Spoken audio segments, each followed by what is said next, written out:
Today on Call Up for Two, a spoiler-filled deep dive critique of Bureau of Investigation investigations into Arkham and elsewhere. What works, what doesn't, and why? Stay tuned to find out.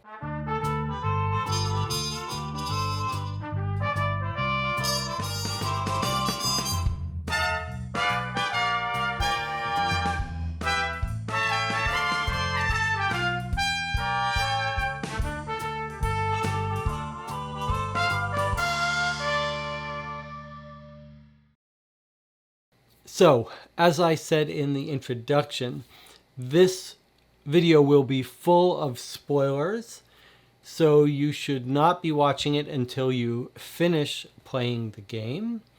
I'll probably try to skirt around plot points regardless, but some of them will come out, and I am going to go deep into mechanics of each case, which will ruin some of the surprises of the game. If you care about such things, don't watch until you finish playing the game. And you might also want to check out our live playthroughs of each of the cases. They took about 6 to 8 hours each, and they will be up on YouTube soon. More importantly, you could stop here and watch my 18-minute before you buy it review that is spoiler free. Okay, last bit of preliminary discussion. I am a huge fan of this game. I think it's a tremendous achievement. It is super fun, and I wholeheartedly recommend it. You should play the game. Now, these games are very difficult to make. They're very difficult to get balances right, and you're dealing with people with very different backgrounds and skill levels and things they want from a game. These mystery games are not like designing normal board games. They're much harder to get right, I think. And they're extremely hard to play test. So that being said, this video is going to focus on critiquing the game in an effort to find opportunities to improve future game design. So don't let my sort of focus on the negatives mislead you into thinking that I'm not a huge fan of this game or that the game isn't worth playing. It is. And my preferences and philosophies towards the design of these games may not match yours. Your tastes may be quite different. And so you should take what I say here with a very large grain of salt. Gregory Pravat, the author of this game, has explicitly disagreed with me on some of the points that I'm going to be talking about here. And he in particular took objection to my comments after playing through Case 5. If he does have comments on this video, I'd be happy to link to them or edit them in or post them as comments. So again, take everything here as just one person's opinion. Before we start walking through the individual cases and where I think there might have been some misses or room for improvement, I do want to give you sort of an overall big picture here. If you haven't watched my before you buy it video for the game. This box is a treasure trove of experiments in the Sherlock Holmes consulting detective world. And it is, for someone who likes looking at the way different games can get made and different ideas, it's wonderful to see so much experimentation and so many interesting ideas crammed into one box. In particular, if you're a fan of sort of old school analog paper and pen stuff, this box has some incredibly clever analog implementations of things we normally see in computer games, whether that's events or exploration or changing worlds. It's actually, there's some very clever stuff here. And we've never seen a Sherlock Holmes consulting detective box with so much variety in it. So that being said, I'm going to focus on mechanics of the games and not so much on story and writing quality, or in fact the sort of quality of the mystery. I'll leave that for your subjective tastes, and you can watch some of my other videos about mystery games that I think have some superlative writing. This isn't quite that, but here we'll be focusing on mechanics and philosophy of designing a mystery game and what the responsibilities of a game designer are. So let's talk about philosophy and what my sort of core critique of this box is going to be that you'll see throughout as we talk about the cases. My core critique here is that the problem, to the extent that there is one with these cases, has to do at root with a lack of control or balance.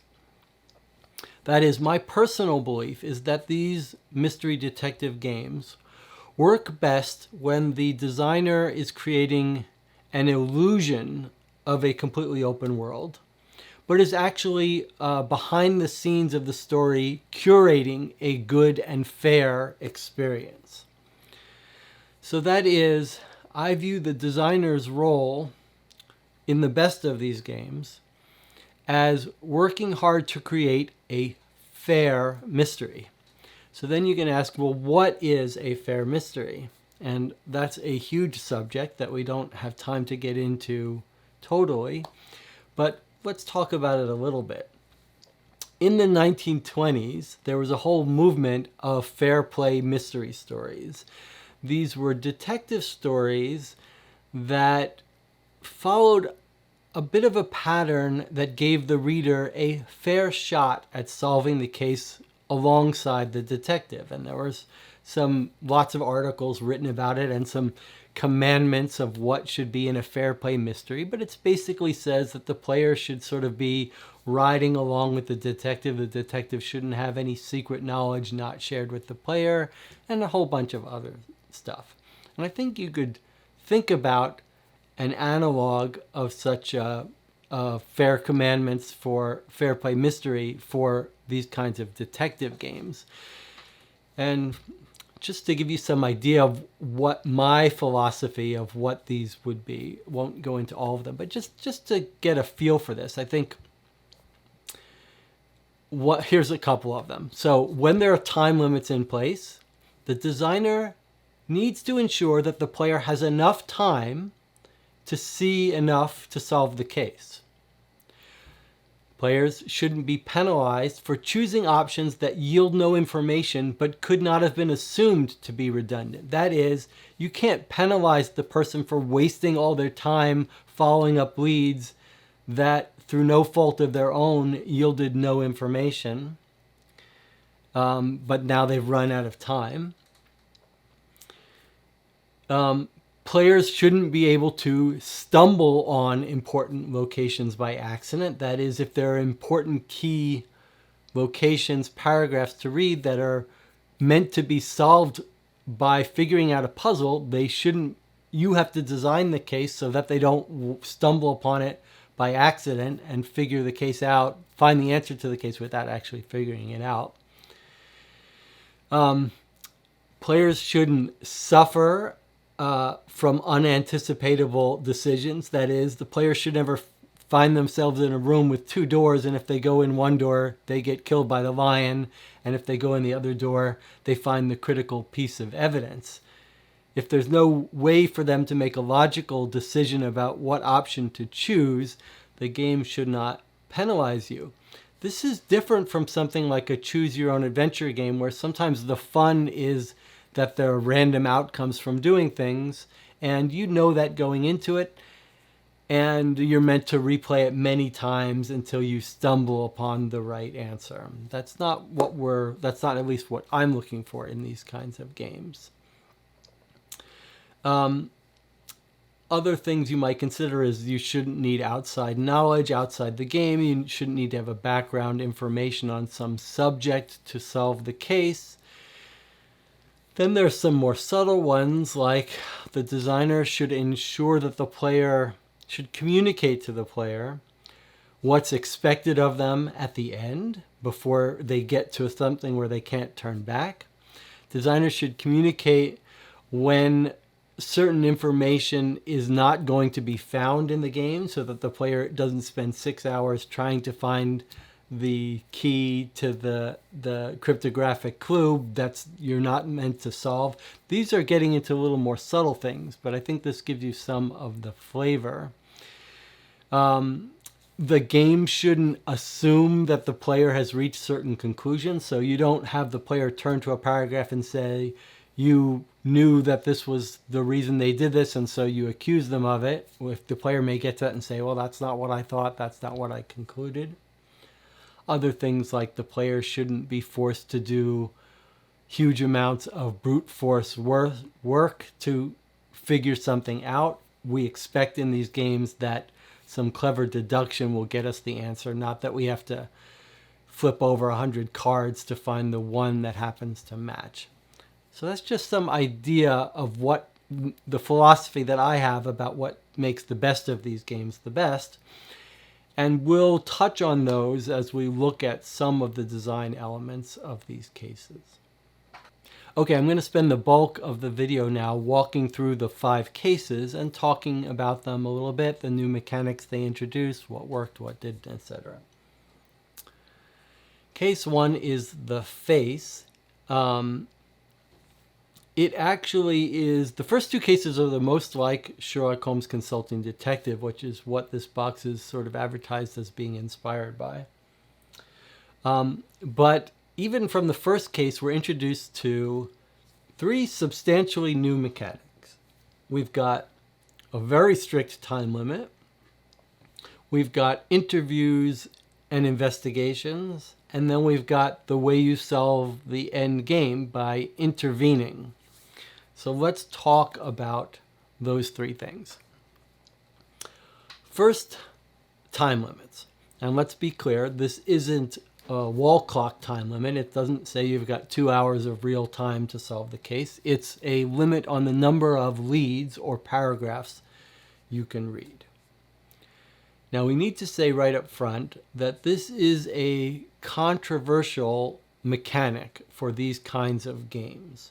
Some people like the idea of having time limits. They like the idea of sort of a calibrated difficulty game. You should be able to solve this in 15 leads and do your 15 and then try to solve it. And then the fun for them is, were they able to solve it in the 15 leads? And then they move on. They don't want to spend 6 hours reading everything. They probably don't. The reading is not the most enjoyable part for them.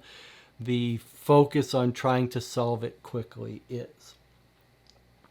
My bias, which is important for you to know for this video, is I'm a completionist. I'm in this as much for the story and the dialogue and the reading as I am for the challenge, the mental challenge of the deduction.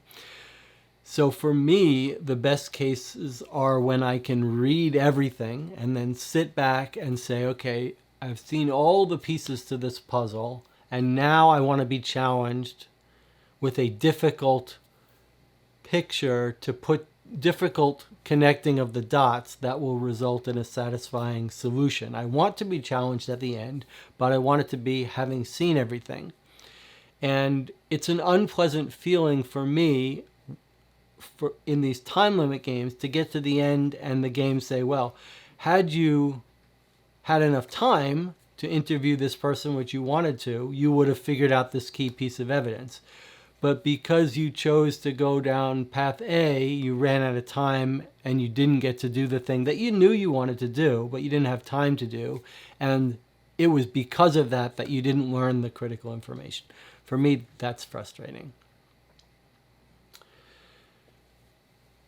It is interesting to think about what happens, though, when you don't have time limits. There definitely is a different feel for the game when there are time limits. You put time limits all of a sudden every decision seems weighty and important. Should we follow this lead? Or should we follow this lead? We might not have time to do both, and so you sit there really agonizing over what to do. Whereas if you're playing without time limits, you know that it doesn't really matter where you go first and what order. So as long as you're keeping good notes of different places you can go. And remember, there's still a real challenge in these games of figuring out places to go. It's not like you're given a strict list and you just go down the list. Sometimes you have to be quite clever about, well, who would know about this information? Let's look them up in the directory, or etc. But I do think it's a fair point that without time limits, you sort of lose all of that stress. And one of the things that this game really leans into is this malevolent, creepy, scary, paranoid world. And having time limits in that world really works. It's consistent with the mood and theme of this game. And it works well in terms of creating an atmosphere of fear and paranoia and panic. So in that sense, it really does serve the aims of this game.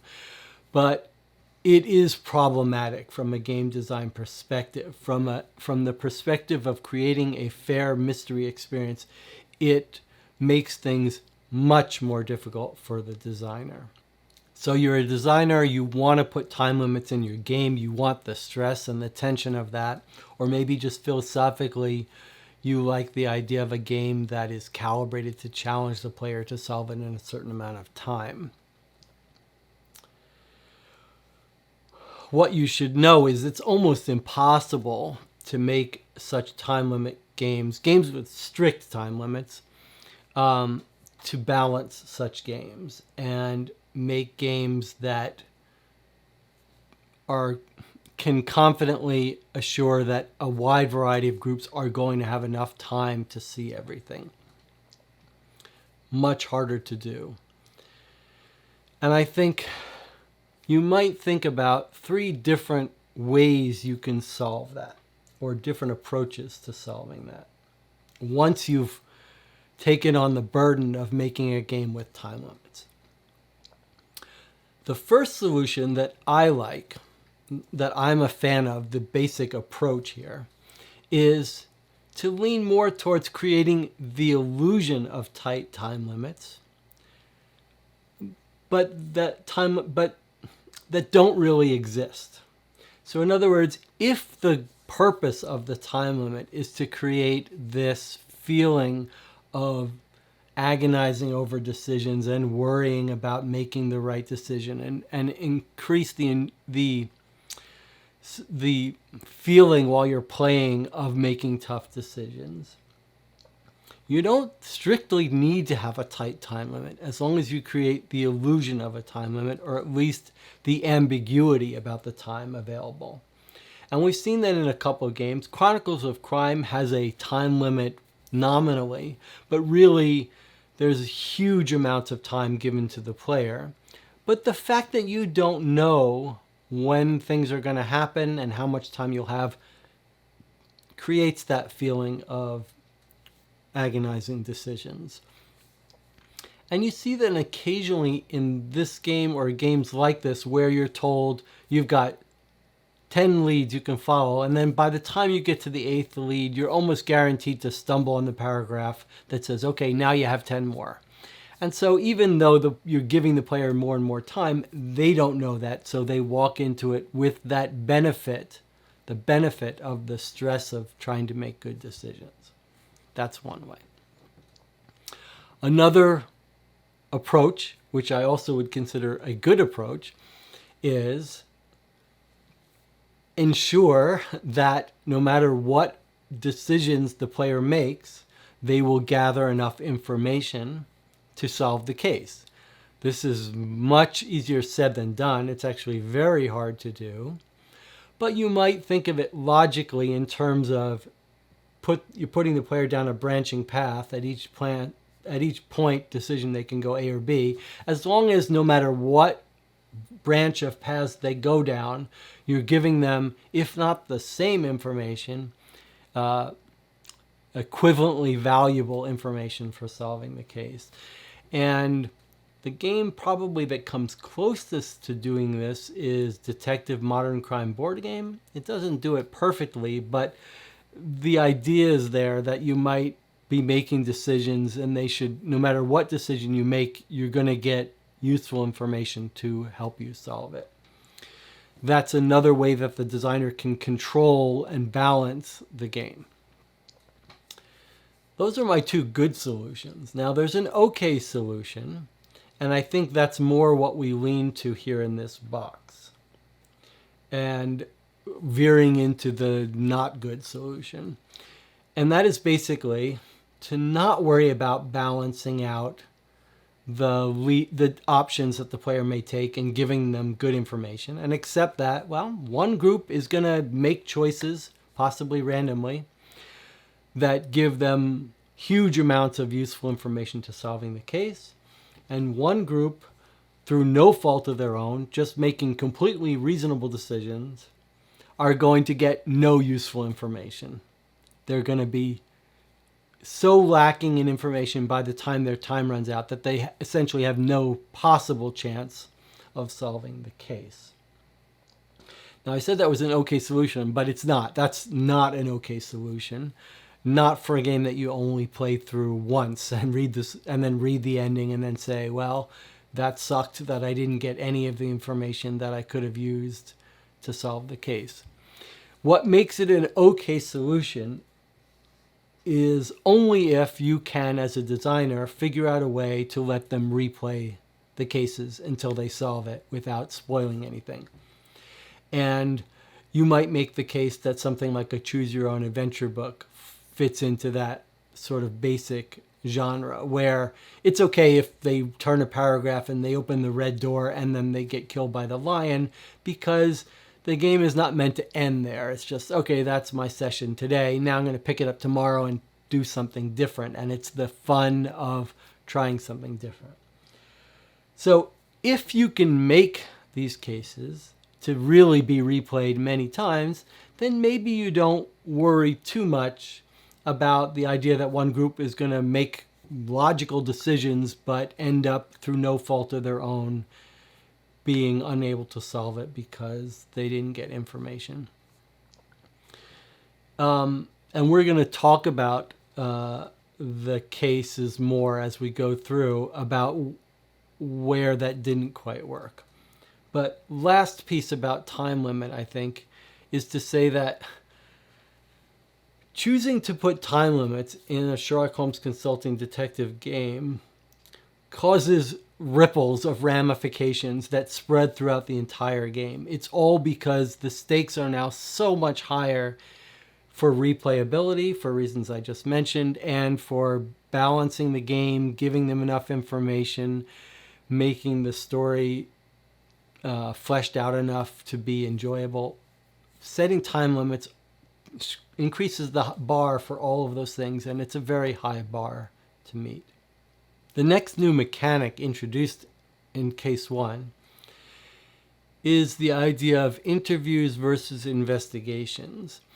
In Sherlock Holmes Consulting Detective, normally, and all of the spin-offs of this game that I've ever seen, and there are lots of them, each entry is a paragraph, and you read an entry when you go to a location or speak to a person. So you might go to someone's house to speak to them, or go to the museum to look at the museum. There's always one paragraph for that location.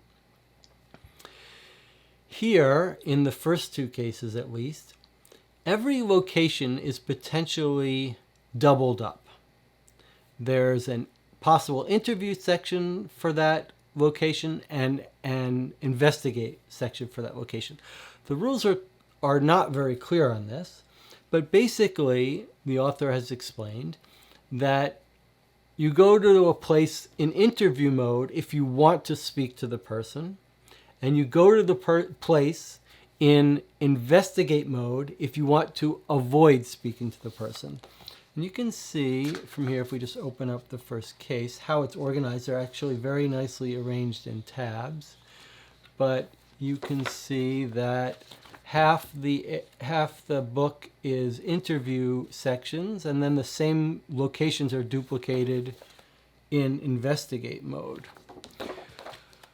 All right, so it's a very interesting idea, and it takes a moment to wrap your head around it when you start playing. But there's some weirdness to it. First of all, let's talk about the good part about it. One good part is that it definitely works hand in hand with the time limits to create this feeling of panic, of concern that you don't have enough time. So you find out about some person who works at let's say you find this person who works at the toy shop. Well, you want to go talk to them, but if they're the bad guy or if they're up to no good, you might want to tail them, see where they go, or search their shop. So it makes everything you're interested in, now you really agonize about how to attack it. It does create some weird situations. One of them has to do with the ambiguity of this idea of investigate. Sometimes you're like, well, okay, let's go sneak into the museum. And then you read the investigate paragraph for museum, and it says you walk in and ask to look at the book section. And you're like, oh, that's not what I thought I wanted. That's not what I wanted to do by investigating it.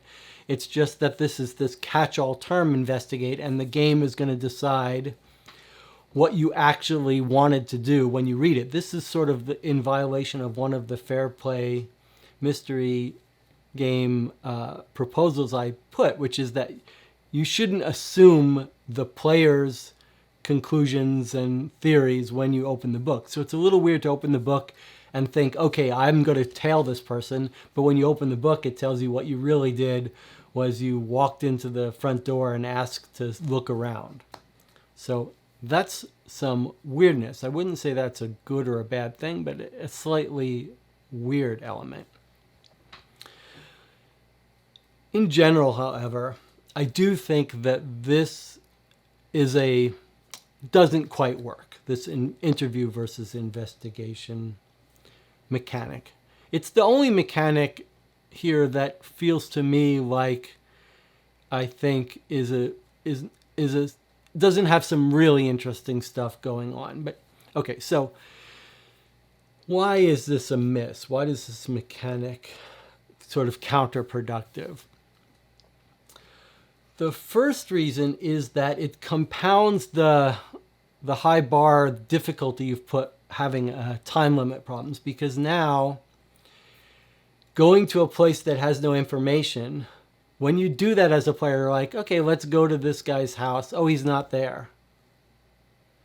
Then you think, well, it's like a sunk cost. I've just wasted my time visiting this person's location, but because he's not home. But maybe if I sneak around and look around, I'll make it worthwhile. It won't be a total loss. And with these games, you cannot predict what's going to be around the corner. You cannot say that when you go search his house, you're not going to find good information. That's the nature of these games. It's not like real life where you're like, well, there's a 99% chance that searching this witness's home is not going to be useful because I know from the demographics and the statistics that there's almost never anything useful there. In games like this, there's interesting, useful information around every corner and little twists to the game that make it almost impossible to know when you should be investigating something or shouldn't. It's up to the designer of the game to communicate to you when they think you're wasting your time down a dead end. But the fact now that every place can be doubled up puts a high cost on the player and a higher chance that they're going to waste and run out of time and gain no useful information. Another reason it's a miss is that having played the first two cases and played them to completion, 6 or 7 hours each, maybe more, I think you'd have a very hard time finding any logic to when you should investigate, when you should interview. There may be occasional leads where you're like, oh, it's clear I shouldn't knock on that person's door. They'll never tell me the truth. But 99% of the time, there is no reason to prefer one over the other. And that just makes for a weird feeling. You're sort of like, well, I have to make this important decision. Time is involved, but really it doesn't matter. Now, you could almost make the case that could be a design decision, that it never makes a difference, and you tell the players it's not going to make a difference. It's almost like you could choose to send Watson or send Holmes, and you're just going to hear different dialogue, but you'll get the same information. That would almost be an interesting idea. But here, the fact that it occasionally does make a difference, but there's no real way to decide when you should do one or the other. That's a very weird feeling. And it doesn't come without a cost. There is a fairly high cost in terms of sort of fiddliness and bookkeeping in your head of trying to remember where did I investigate, did I interview, and you see when we play, if you watch the playthroughs in the first two cases, while we're getting used to it, sometimes we meant to investigate, but we turn to the interview section. You think that those things don't happen, but they'll happen to you. They also impose, from a design perspective, a very high cost on the designer. You can see from going through these cases after we play that there's a huge amount of duplication in the clue book. Writing the same information if they interviewed versus they inspected. Most of the time it's almost the same. And so, when you think about the design of these games and the effort involved, I think as a player, it would be far, far more enjoyable to have twice as many places to go and people to interact with, rather than having the same places listed twice with duplicate information. And it's not like one is more enjoyable to read than the other. There's no way to predict. In programming, there's a principle called the DRY principle. Don't repeat yourself. It's a strategy for avoiding getting into trouble. When you have duplicate text, duplicate code, you fix one, the other one doesn't get fixed. And I think from a design perspective, having to write 2 paragraphs for everything cannot be worth the minor gains, and I would argue 0 gains, that this does give you. And boy, when you go to a place and you're like, I'm really suspicious of this person, you talk to them and you're like, well, that didn't give me anything.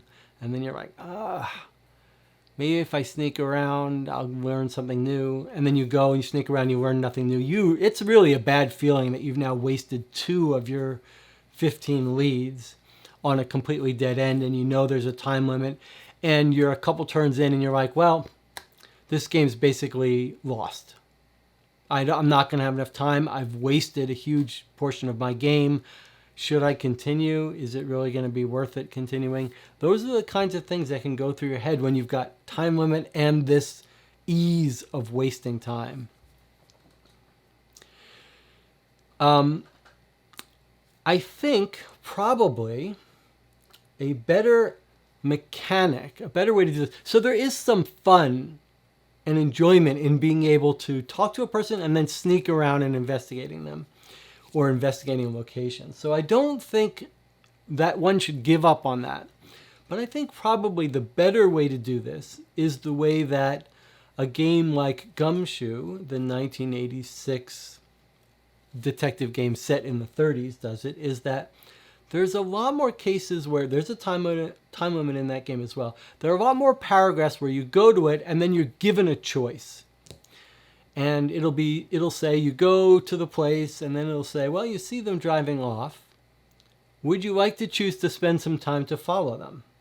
And I think from a narrative experience, that's also much more enjoyable. So rather than having a different paragraph for investigate and interview, and most of the time the investigate gives you the same information and it's useless, the way it should be is that every location you should just go to that paragraph, and then occasionally you might, and maybe more than occasionally, you might be given a choice like, do you want to now specifically search the back room for stuff?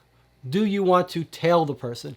Then you solve the problem of players trying to guess what it's going to have them do when they go to investigate mode. And you solve this problem of repeating yourself, because you always have the one paragraph that they're going to see, and then you give them the opportunity to dig a little deeper. Maybe use that mechanic where they have to decide right then. You give them an opportunity to do something more, and maybe you could give them multiple opportunities. You talk to the person, and then you got a choice. Do you want to tail them on the way home? Do you want to search their house? Do you want to watch them from outside? I think that's much more enjoyable for the player. It makes more sense from a design perspective. It's less confusing, and it's less likely to yield wasted time. And I think another solution that it's odd doesn't get used more in this game, it barely gets used at all, when you have time limits, is to make certain things free. It's not that uncommon in games like this that use time limits that when you hit a paragraph that's useless, you tell the person they gain +1 time. And that's a way, again, for the game to have a strict time limit, but not unduly punish you randomly for choosing to look at something that yields no information, that's not so relevant. And it's sort of a weird that that's not done. In fact, we'll get back to this with case 2. The last new mechanic introduced in case 1 is a mechanic that I find absolutely fascinating and exciting, intriguing. It's exactly the kind of thing that I advocated for when Vienna Connection came out and when Dune House Secrets was described, which is the nature of ending the game. So classically in these kinds of games, and in all the cold case files games, the document dump games, Chronicles of Crime, they're all structured so that the way you end the case is you answer questions. You answer questions that test how well you understand the mystery. Who's the killer? What was the murder weapon? Why did they do it? Stuff like that. And maybe some side questions. Where did the cat run off to? Etc. Vienna Connection and then Dune House Secrets, which did it terribly, but Vienna Connection was much more successful, was the first game I can remember that experimented with the idea of not asking you questions to challenge multiple choice questions or whatever to see if you understood what was happening, but gave you, you ended the game with action decisions. Like, who should we arrest? Who should we follow? Who should we send a team to investigate? And the idea here is that you're implicitly testing how well they understood the case. If they really understood the case, they'd probably have us follow this person. But it has two benefits beyond that. One is that you suddenly have much more flexibility towards what kinds of things you can play with in terms of getting the answer to things. You could ask the players, do you want to arrest person A or B? And they might say, well, I figure out that A did it, but maybe morally, I don't think I want to arrest them for that. I want to set them free. Maybe they killed an abusive husband, and so I'm not going to arrest her. It wide opens the possibility for the way these games might end and adds some idea of sort of moral choices, etc. And the other thing it does is at least offers the possibility that you might not leak information in the questions and let the players replay it if they get it wrong. So that is, if you ask them the question, who's the murderer, then you have to tell them at the end, no, that's not the murderer, here is the murderer. Whereas if you're not asking them explicit questions, you've got some room to play around. And that's what's done here. Here, you're told, it's actually fascinating, you're told that when you get to the end of the case, when you've run out of time, you're to pick 3 locations for an intervention. 3 different locations that you've come across during the course of the game, presumably, or places on the map or people's houses. And then you go to the end of the book and you look up if those 3 locations are described at the end, if there's special paragraphs for them at the end of the case, and what score you get and what little extra story you read from having intervened at that location. Okay, so this is an absolutely brilliant, inspired idea. I mean, I think we should see more of this. It's wonderful for a whole set of reasons, in addition to the reasons I said before. Now, first of all, you've got a multiple choice, but it's not a multiple choice of which of these 4 suspects did it. Maybe you could get it right by chance, but it's now sort of a where do you want to go? Totally open-ended. It could be any place on the map, and it at least offers the possibility for deeper thinking, like, you play this game, and this happened to us when we played this game, and we said, well, what does the game want from us? Does it want us to go to the location where the game says, the rules basically say, when you're ready to intervene, when you run out of time, go to neutralize the threat. And it's pretty ambiguous about what that means. But sometimes if you imagine you have a case where there's some monster killing people, then you'd know, okay, at the end of the case, I'm going to try to go to where we can catch the monster. But you might have to think a little bit outside the box with this idea and say, well, maybe it means I should go to the house of the person they're going to attack. I know where the monster lives, but I can't beat the monster. But maybe if I go to the person who's going to be attacked, I can rescue them. Or maybe it means I should go to the library where there's the secret room with the formula that I could use to cure the monster, etc. So that idea, that more open-endedness of the answer is here. And also, I have harped on the idea that these are story narration games, and you should lean into that. And the idea that rather than reading one ending solution, you can now say, I've chosen to go here. Now let me read what happens when I go there.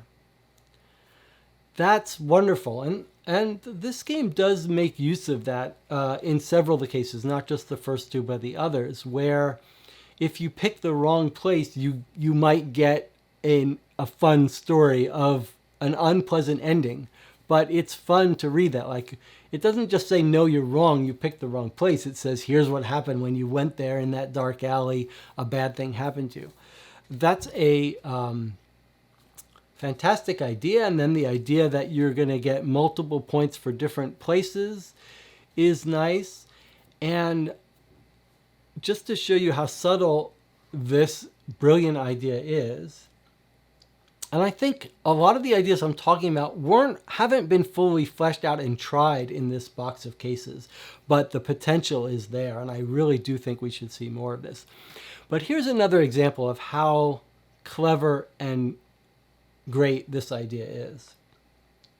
In these cases, you've generally got one main mystery, and then occasionally you have little side stories, right? Like there's a lost cat, or there's some person who's suffering from something else. And one unanticipated by me feature of this decision by Gregory Pravat to say pick 3 places to intervene at the end, and then you add up your score. One of the ways this is so brilliant is that when you get to the end of the game, you're faced with a kind of strategic decision. And you can see this in our playthroughs of the first 2 cases. You're going to pick 3 different locations. You know that. But then you have to think, should we minimize the risk of getting the main plot question wrong by picking 3 locations that are our 3 top guesses for where the criminal is or whatever? Or are we so convinced that we understand the case that we can afford to use one of our guesses for the main place to go, and then we'll use 2 of our guesses for little side stories and see if we can maximize our score by going to all 3 places to wrap up everything in a bow? That is absolutely brilliant, and it introduces a potentially fascinating element to the ends of these games when they're side stories. You can sort of reward the player in the same way that the Sherlock Holmes games tend to have little bonus questions, and like if you figure that out, you're going to answer that question correctly and get some points for that. But here it adds this sort of push your luck element where you really have to ask yourself, am I sure enough to spread out my guesses, or sure enough to use my guesses for different things, or should I just focus on the main thing? Absolutely brilliant. Now, I thought when reading about this rule, I mean, it was very clear to me how clever this idea was and how useful this idea was. But I think that I hoped that a side effect of this new system would be replayability. That is, the idea, and this got talked about a little bit on the Board Game Geek forum section, because the rules don't, in fairness to the rules, they don't boast that, hey, if you get the case wrong, you can play it again. But there was some discussion about this, and it's easy to see why you would think that this change would let that happen. So imagine you get to the end of Sherlock Holmes, it says, who do you think the murderer was? You guess it was this person. You turn, you read the solution. You're told, no, it wasn't this person. It was so-and-so. When we play games, many of the cold case games have an online website that you enter your answers in. And there, the website can say, no, you guessed it wrong, and without revealing the right answer. So it sends you back into the world. And so that's a kind of replayability. If you get it wrong, you can go back, and it won't let you proceed till you get it right.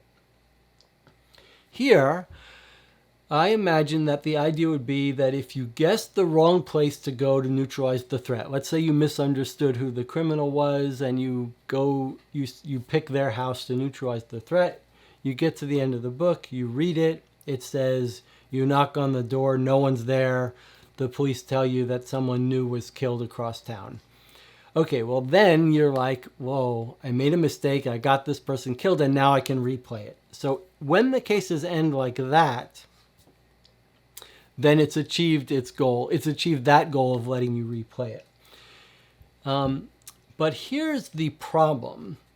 When we played I don't remember if it was the first case or the second case. When we played the second case, we played the second case. We ran out of time. I'm going to talk about the second case briefly next, but just briefly. The point was we had barely enough time. We didn't understand anything about the case. We got to the end. And we realized, oh, okay, there's the flaw in that idea. The flaw in the idea that you can get it wrong and replay it is that you could easily get it right by accident. And if you get it right by accident, you can't replay it because you've now read that you got it right and got the solution. So imagine I tell you this this case, there are 3 suspects, and you don't know anything. You have no idea of the case. You want to play it again. You want to go back. You want to learn more. You've run out of time through no fault of your own, and you want to go back and play more. But I say, well, just go ahead, try to guess the answer. And you're like, oh, the doctor maybe? And then you read, and it says, yes, you were right. You knew it was the doctor based on seeing him drop the bloody knife in the garbage. And you're like, I didn't see him drop the bloody knife. I have no idea why I picked the doctor. It was just randomly, and now I'm done. I can't play it again. So you cannot use this system to circumvent spoiling it when they get to the end and read the answers, or at least you can't use it to avoid a huge risk of spoiling it. And so I do think that you can't just for the hell of it try to guess answers and read if you want to go back and read more. And I think the house rule we came up with was that when you run out of time, you should write down your answers, where you would go, and then you go back. This is my house rule. Then you go back and replay it until you're really sure of your answers. And then when you finally do read the answers, you can see, well, at the very end of the game, after I played it for 6 hours, I got it right. But if I look at my early answers after the first hour, I got it wrong. And you can give yourself a sort of subjective score based on how early you figured it out. That's a mechanic that the game Suspects, the card mystery game, introduced. I think it's a clever attempt at putting some stress on a tight time limit to make you feel like the faster I can solve it, the better, without ruining it for you by forcing you to try to guess too early. I do think there was another problem with the way this endgame intervention was done in these cases, and it was sort of a bigger problem in the cases in general, and a sort of inexplicable one. But in all of these cases, so the rules tell you when you run out of leads, it's time to intervene. Go pick 3 locations to neutralize the threat. Very ambiguous. In each of these cases, there's basically no extra instruction on how to think about ending these cases. It's kind of weird. I think it would have benefited from each of these cases being like, when you run out of time, go to the back and read the end instructions. And it was sort of surprising to me. The first case we played through, I'm like, okay, we run out of time. Let's read and see what to do. And when you go to the back to see what to do, there's no see what to do. It's just, here's the list of locations and their answers. It's the rule book that told you, here's what you do on every case. You pick 3 places to intervene and stop the threat. And I think these cases would have benefited from a case-specific, short narrative framing of your task. And we ran into a couple places where we were like, if you had told us that that's what you meant by intervene, we would have done it differently or thought about it differently. And so I do think there's a slight miss. It's not a mechanical flaw here. It's just a little bit of in general, I think it could have used a sort of final act explanation, like your boss calls you in and says, you've got one chance, go to the place where the criminal is, or I want your report. Tell me where I should send my officers to make sure this doesn't happen again. Some little short setup before you pick your places, just to frame what you're actually doing by intervening.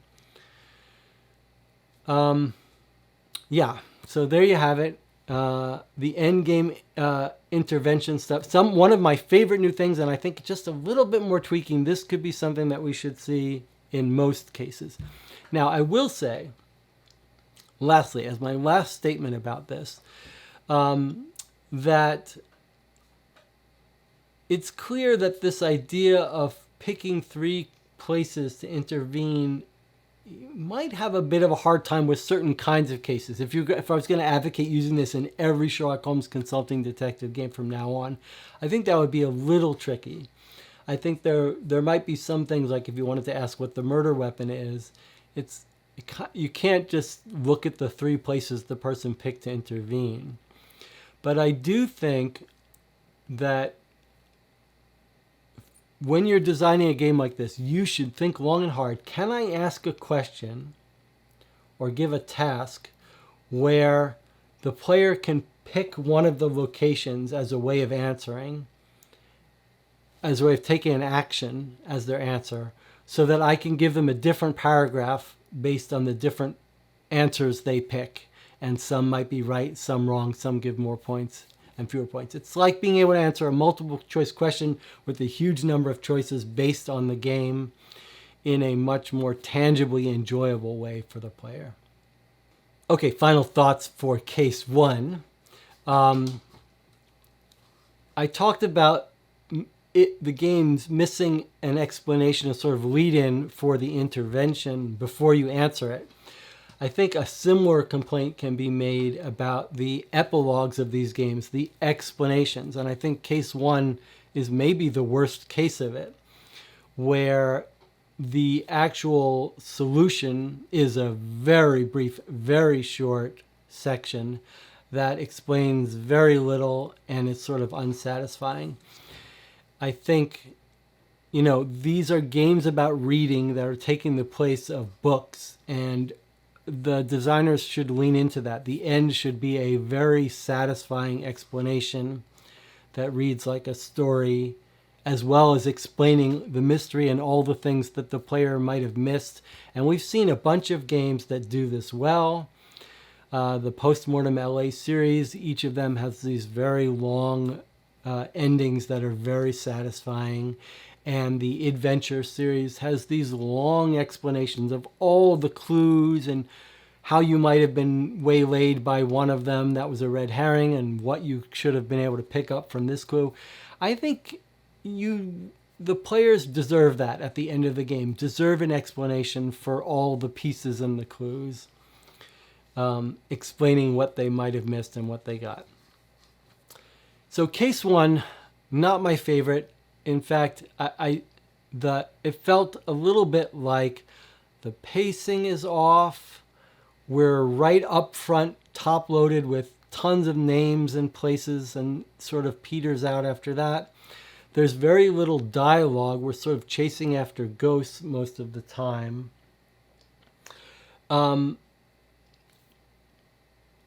So this was, if I was going to rank them from 1 to 5, case 4 is case 1 is fourth from the bottom. Let's move on to case 2 and sort of speed up the pace we go through these.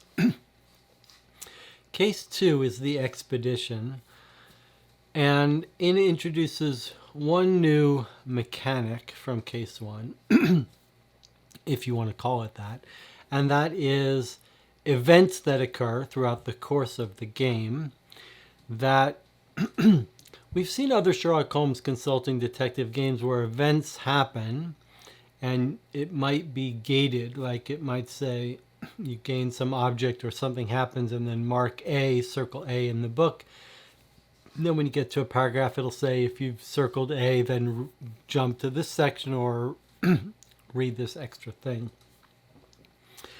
But here, we've basically got a series of events that occur that shift you into what are virtually different clue books. In this case, they are all within the one clue book, but it basically says add 1,000 to every clue you read. So that after each event, you basically can never go back and never see the clues as they were before the event. Every place you go to now, you get a different clue. There's actually a succession of these events that happen that keep shifting the book. It's a quite wonderful surprise when you encounter it. And I think it's our first taste of the author, Gregory Pravat, wowing us with the sort of what would you call them? They're almost like magic tricks of analog paper and pen game playing. They feel like things out of a computer game, but they're being done on paper through clever little behind the scenes stuff. So I'd say in general, case 2 was substantially more enjoyable for us to play than case 1. It was a more manageable story, mystery, characters, and more compelling. I do think a couple of things should be said about it, though. While the events that happen and shift the game between these different sections are, they do work from a game perspective. They do make it feel like you're in this living, breathing world where there's some risk to you and things happening that you have to worry about. I think it does create a problem of balance and control. And when we played it, we got, for whatever reason, the course of clues we decided to look at meant the game ended super quickly. We ran out of time very quickly and had seen almost nothing. And it was kind of like a ridiculous, farcical scenario that we were then being asked to solve it. And that's when we figured out that, oh, we can't just try to solve it and fail, because what if we get it right? When we went and we just rewound and replayed it, all of a sudden the first event triggered, or the second event, and each time it gave us more time. So here was a case where our first playthrough we had basically like 15 leads, and our second playthrough we had 60 leads. And that's because we stumbled upon things in the correct order. And I think that's a general theme and pattern that we see in these games. And talking to the author who watched some of our playthroughs and enjoyed watching some of our playthroughs and was annoyed at us with certain other playthroughs and our comments that he disagreed with. But one of the patterns we see in these games is a sort of, hey, if the players do the smart, right thing or get on the wavelength of the author, then they might have enough time to do this. And in this case, if you do things in the right order, the order that's expected of you, you actually keep hitting these points that give you more time.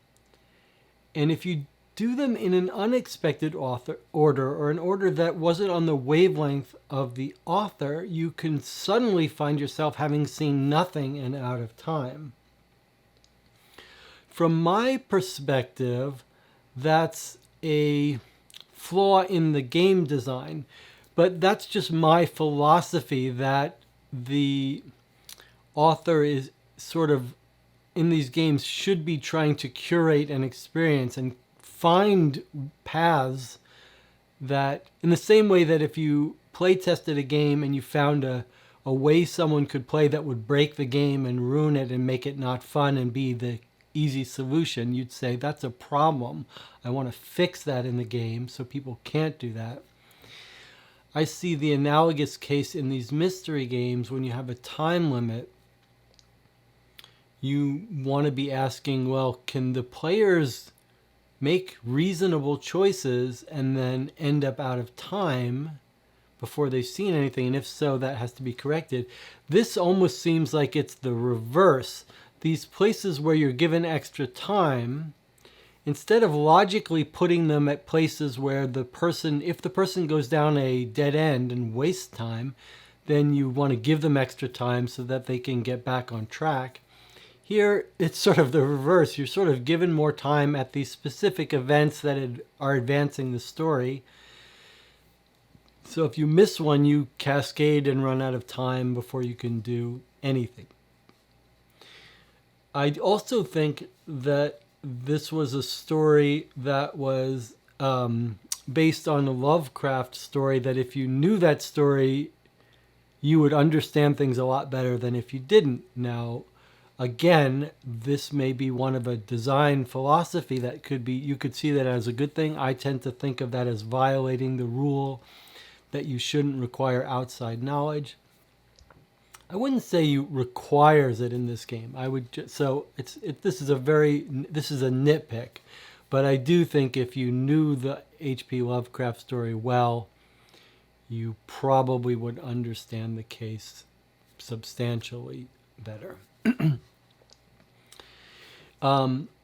There is one more clever thing to mention, in that you can see the endgame intervention stuff for case 2 is quite cool, because you can the player can end it early before certain events has happened, and that's handled with the use of this in-game intervention based on how many events have occurred. You're in different sections. You're either reading plus 1,000s, plus 2,000s, plus 3,000s. And so if you're ending it early, depending on what events have happened, you would pick different places to intervene, and you'd have to go to the right place to end it. It's actually very clever and fun just to look behind the scenes at this game. It's fun to read this casebook after you play and see behind the scenes what's been going on. There is a lot of, from an author standpoint, a lot of work went into doing this game and the other games as well, just making it mechanically work well, where most of the set entries in the different sections are duplicated and then some change. There's a lot of repeated paragraphs which make that casebook thick, and I would hate to have to make changes in one and have it reflect in all the others. Mechanically, a lot of work and a serious achievement to pull it off. I think if you were going to critique the story, the mystery, you might say, well, it's not up to the caliber of the memorable writing and characters that we see in some of the best of these games. And I think, that's a pattern we see through all of these games in this box, that they are very good at capturing the atmosphere and the feeling of dread, and they feel like you're inside an H.P. Lovecraft story. But the actual dialogue and interactions with people are a little flat. But at least in this case, a much more manageable cast of characters and story. And for me, this was the third ranked out of 5. Case 3, House of the Sorcerer, I think is probably going to be the favorite case of some people who play this game. I read a post on Board Game Geek from someone suggesting that this was their favorite Sherlock Holmes consulting detective style game of any case they've played in all of the sets. And it's easy to see why that might be the case. This certainly is the sort of all the cases in the box, this is the one that is most impressive in terms of a logistical achievement. It is essentially a text adventure game in analog form. You're presented with a map that you annotate. You change the numbers of locations on the map. It's a very small map, a small house.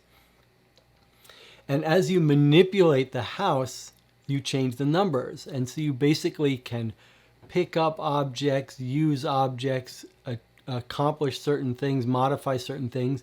And the rules instruct you to change the number of the room from this to this as you make these changes. And so essentially, you are keeping track of how the locations are changing and objects are changing as you use them, and reading different paragraphs based on that. You can even undo stuff, and it is a sort of a tour de force of creating an analog version of a text adventure game, and it's incredibly impressive and sort of delightful. It's full of surprises, and it's got this other element. In addition to modifying the location numbers of things, you're actually jumping back and forth between case books and different timelines or locations, universes, and it's sort of thrilling to just move around in this created world. It's an incredible achievement, and it works really quite well. And it's interesting here. It's a glimpse into the different goals and approach of the author. Here, almost all of the Sherlock Holmes consulting detective boxes are about going places and talking to people. And you've got very memorable characters in this big world. Here we're basically in a house, and we don't ever talk to people. In fact, there's very little talking to people in this entire box.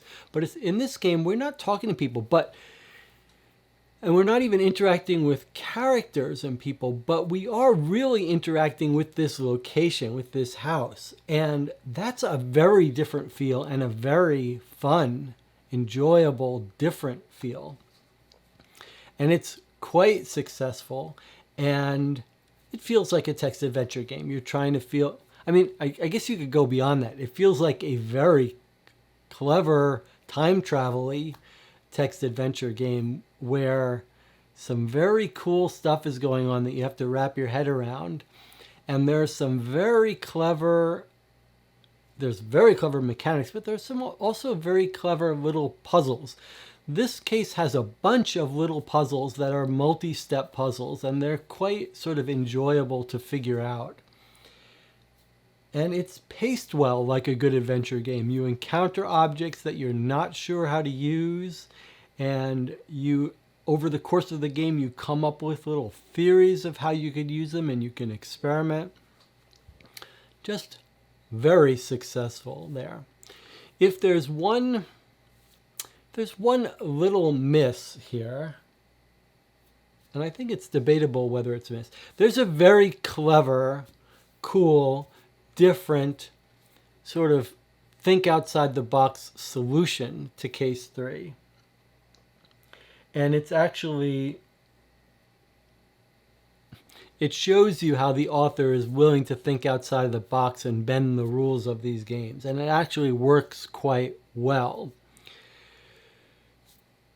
So, but the only issue of concern might be that there's a lot of bookkeeping and fiddliness of changing the numbers and keeping track of things in this game. And it would be exceedingly easy for a group there's no time limit in this case. It would be exceedingly easy for a group to get to a point in this game near the end where they think something's wrong and that the game is sort of stuck in a loop and unwinnable and unendable, in fact. And the game, again, suffers from not having better instructions of what it expects from you by way of ending the case, of solving it. And this game in particular had some confusion there. And so I think while we got it and won it and got it right and were very happy and had a lot of fun with it, I think it won't surprise me if certain groups get to the end and either had to give up, conclude they did something wrong, or go online and say, I'm stuck, I don't understand how I'm supposed to end this game.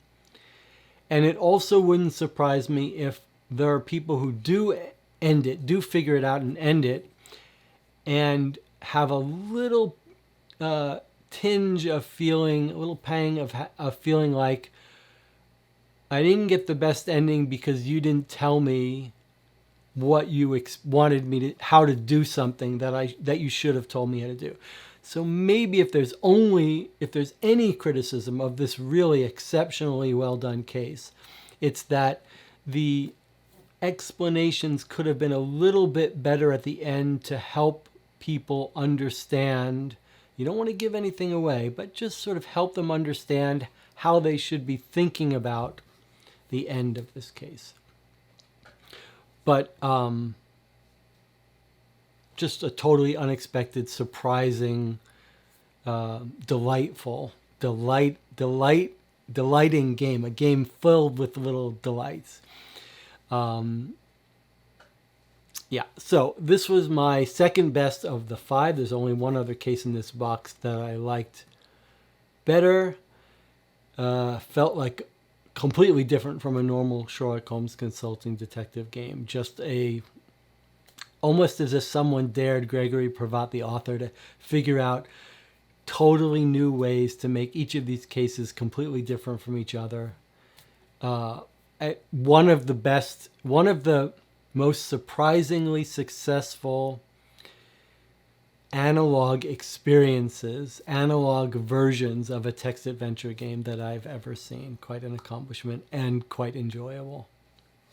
Now we get to case 4, the Spartacus case. This was the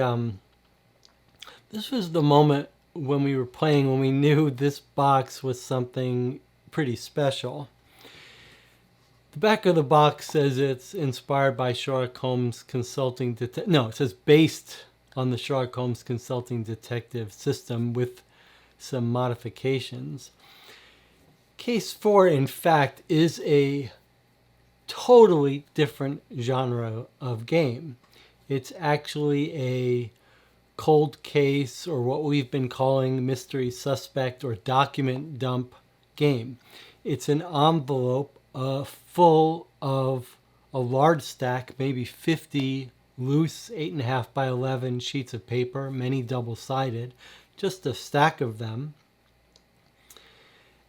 And it follows the rules of these document dump cold case mystery suspect games. You basically just read through all of these documents, which consist of interview transcripts, police reports, witness statements, maps, drawings, diagrams, medical records, and you're trying to solve the case. No time limit, no actions. You just go through all of the documents trying to wrap your head around the picture that they paint, and you're trying to answer a question posed to you at the beginning. In the end, you simply read the solution to see if you got it right. This was our favorite case of the set, sort of ironic since this is a Sherlock Holmes Consulting Detective set. So it looks, and here is a cold case mystery suspect game that's our favorite. And I think, again, keeping in line with the rest of this box, if that's not your thing, if you don't like those games, you might be disappointed to find it here. But it was quite a wonderful surprise to see such a change of pace. Again, such a variety in this box. And I think, I've come to believe that expectations in these kinds of games play a huge role in your enjoyment. So I think it probably helped that we weren't expecting such a game, that we had no expectations that it would be, how good it would be, how good an example of this genre it would be, and that helped. But having played a lot of these kinds of games, I do think this is a very solid entry in this field. First of all, it still captures the atmosphere and theme of this H.P. Lovecraft world. It's dark and sort of filled with these creatures and supernatural sci-fi story. And it's got a big chunk of text from H.P. Lovecraft himself, sort of cribbed into the beginning of the game, that sets the tone. So it's set in this very convincing world, but it's also a very well done set of sort of premium, not premium in feel. They're almost all just 8.5 by 11 printed paper. It's not like they're actual props here, but they look the part. They look like real procedural police investigative reports and documents of all different kinds. There's a real attention to detail here. Sometimes you play these document dump type of games, and if you see an intricate document, you know this is going to be critical to your case. They wouldn't have put so much work into it if it wasn't important. Here you can't make those assumptions. There's just a lot of care and detail went into all of these documents. Some are relevant, some aren't. There's some real subtleties, some real things to pick up on, some important for your case, figuring it out, and some just to add verisimilitude to the case and the details.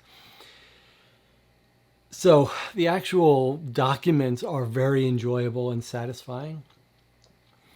But also I think it's sort of ironic because I've complained in the previous cases that the interactions with people and the psychology is not of the highest caliber. It's not fleshed out fully. Mostly you're just dealing with facts and atmosphere. Here I think there's some really interesting subtle psychological thing, whether it's witness statements or statements from the suspects themselves. There's some clever little psychological things at play in this game, in this case. And it was one of the few cases that really rewarded good note-taking, which I am a fan of. Any of these mystery games that really rewards that, I'm very happy with. So there was that.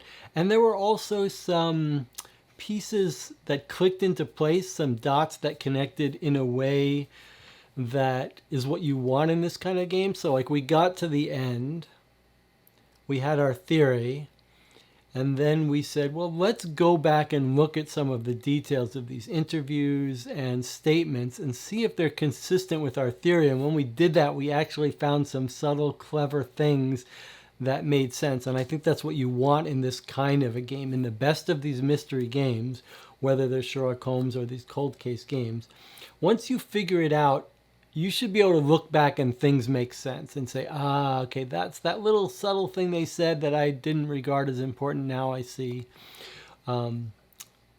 why it makes sense with my theory, or it conflicts and maybe I better rethink it. And I think this really did benefit from the letting go of the time limit. Now, the ending of this case was a little different as well. It's almost as if Gregory Pravat, the author, is never satisfied with doing things the way they've been done. So here we've got a very a little unusual and confusing way that the case ends. You're sort of told you're in a rush to figure this out. You go through, and when you're ready to solve the case, you open this envelope. And in the envelope are 3 pieces of paper that are not clearly indicating what they are. It's a frustrating moment when you open this final envelope. And I think, again, there's a pattern throughout all of the cases in this box that it feels like when they got to the end, some extra step in making the end game satisfying and clear was skipped, as if they were trying to conserve paper at the very end, even though this case has got a big stack of paper. In fact, let's just take a look at how big it is. Here it is.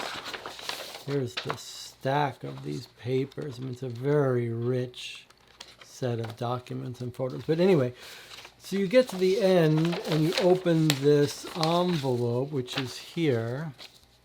And in it are 3 sheets of paper. One says final solution, and one seems like it's you're walking in the middle of a piece of paper. And it's very unclear what you should do at that point when you get these 3 sheets of paper, and very unclear, a little nerve-wracking, because you have to start reading them to understand what to do. And if you start reading the wrong one, it feels like you're going to start getting the solution before you want it. And so the explanation of when you open that, what you see is confusing and sort of missing, and I don't understand why they didn't catch that. But also sort of the framing of what you're supposed to do in this final step is not very well explained. But what you are supposed to do in this final step is read one of those sheets of paper, which lets you have your last chance, your only chance, your one action, is to talk to one of the suspects more. And again, it's another case where the game is unpleasantly vague about what it wants from you. It doesn't feel like it's purposefully part of the mystery for you to figure out what it means. It feels like it's just been overlooked. But basically, you have one last question, one last little couple paragraphs that you get to of your interaction with one of the suspects. And I forget exactly how it's phrased in the game, but it's it's not very clear how it's phrased, and probably what it should say, oh, I guess these are, probably what it should say is, all right, let's see, what does it say? It says, right now, before using your only lead to interrogate one and only one of the detainees, you will need to analyze this. So it says, use your one lead to interrogate one of the detainees. You're trying to find the one true suspect in the case. So the problem is, it's not clear if you should be picking the person you think is guilty, or if that's what they wanted, why are they being coy about pick the one person to investigate, to interrogate? It's a little weird. What you see when you read that, when you identify the right piece of paper and read it, is a sort of violation of one of my fair play rules, which is that if there's one right answer, one right person you should have picked. And when you pick that person, you say to them essentially, I know it wasn't you, but you know who it is, and I know this, I've concluded who you are. This is a conclusion that the game should not assume. It's very possible for people to get to the end of this case and not have concluded what it now says they've concluded. That's a miss. It also concludes that it states that we don't know something. That when we finished the case, we had concluded, it did start off correctly, we had concluded the thing that it said, but we had already figured out who we thought was the main suspect. The game assumed and read as if we hadn't. And if you read the solution to the game, the solution to the game, which is again skimpy and short, and there's almost no story, there is no story epilogue at the end of this one, which is a real disappointment. But basically, when the game explains itself, it says when you got to the end, you realized it had to be one of these two people and there was no way to figure out who, and that the last question you asked, the point of that was to figure out between the two people that it could be who it was. Well, that was a weird situation for us because we had already, and it turns out correctly, identified the suspect before we even got to that last question. So that last question wasn't important for us. But it was very weird to have the game telling us, hey, you haven't concluded who it was. You nailed it down to these two. And this last question is the way you would figure out who between the two. And that's a weird, again, end game. It's a pattern here of the end games being weird and sort of missing. But I think maybe one way you solve that is you don't violate that rule about assuming something the player knows, and you maybe are a little bit clearer about what you want them to do at the end of the game. And I think in this case, it would have been a very easy fix. Maybe the game says when you get to the end, you have time to interview one of the suspects. Pick one to interview to get more information from. And then during the interview of that person, have them, don't start out with us accusing them of something that the players might not have concluded, but give us more information from that person and then make us guess.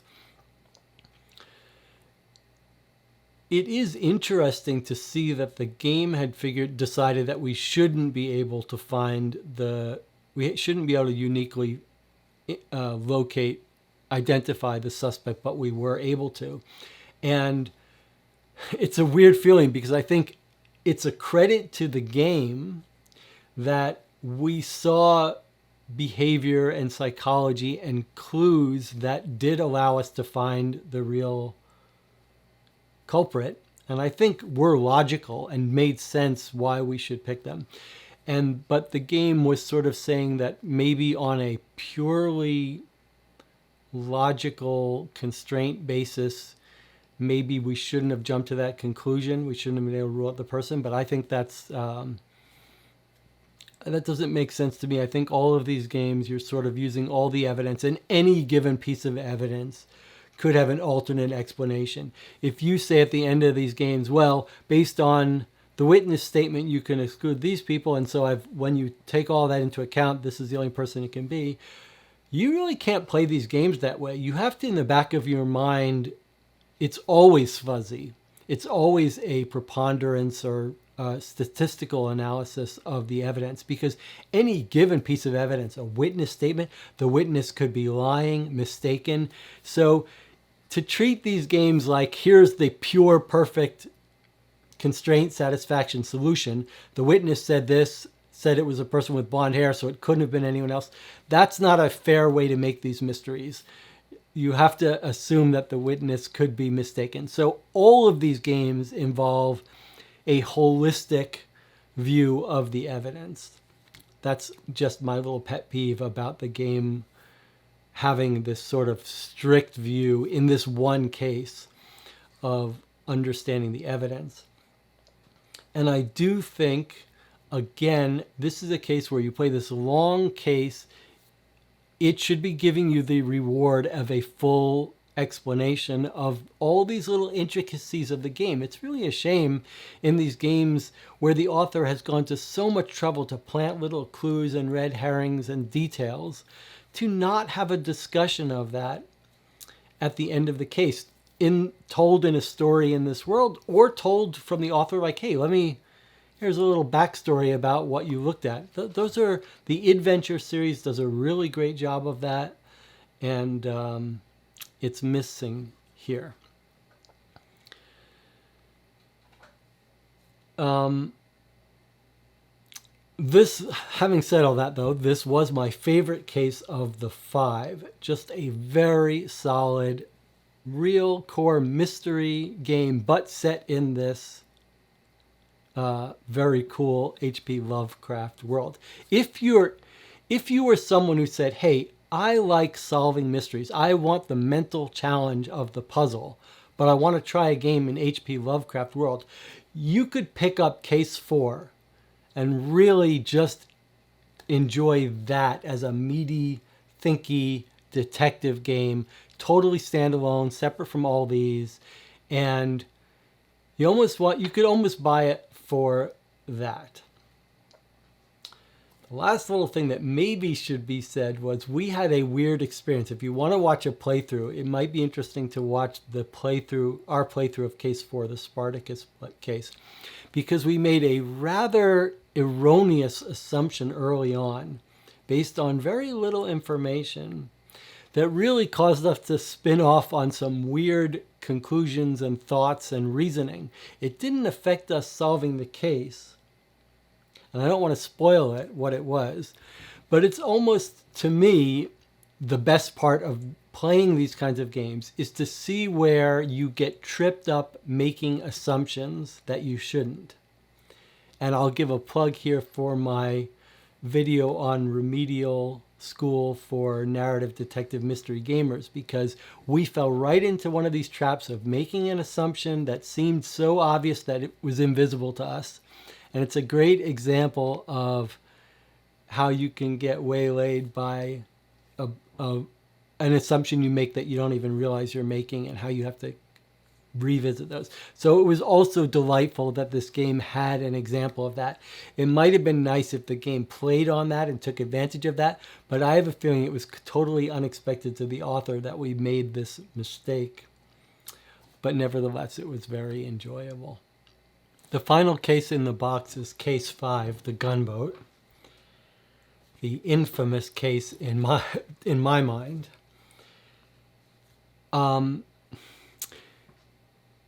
It's interesting. I have a question to the authors of these sets that I sometimes ask, which is, how do you decide the order of the cases? It's similar to putting songs on an album. On what basis do you, what comes first and what comes last? And we've seen games where the finale is like a rising peak and the finale is the best game. And I think this is going to be a divisive case. And I'll say up front that it was my least favorite case of the 5. And I'm going to talk about why that is. But let's talk about how the case works, what the mechanic is, and then I'm going to tell you a little story about the difficulty with this case. So in the Gunboat, the mechanic here is that we start out with a grid map here. There's the grid map of the jungle. So you can see it goes across from 1 to 25 and down from A to P. And the game basically introduces you as waking up on the island with sort of amnesia and saying you can go anywhere you want.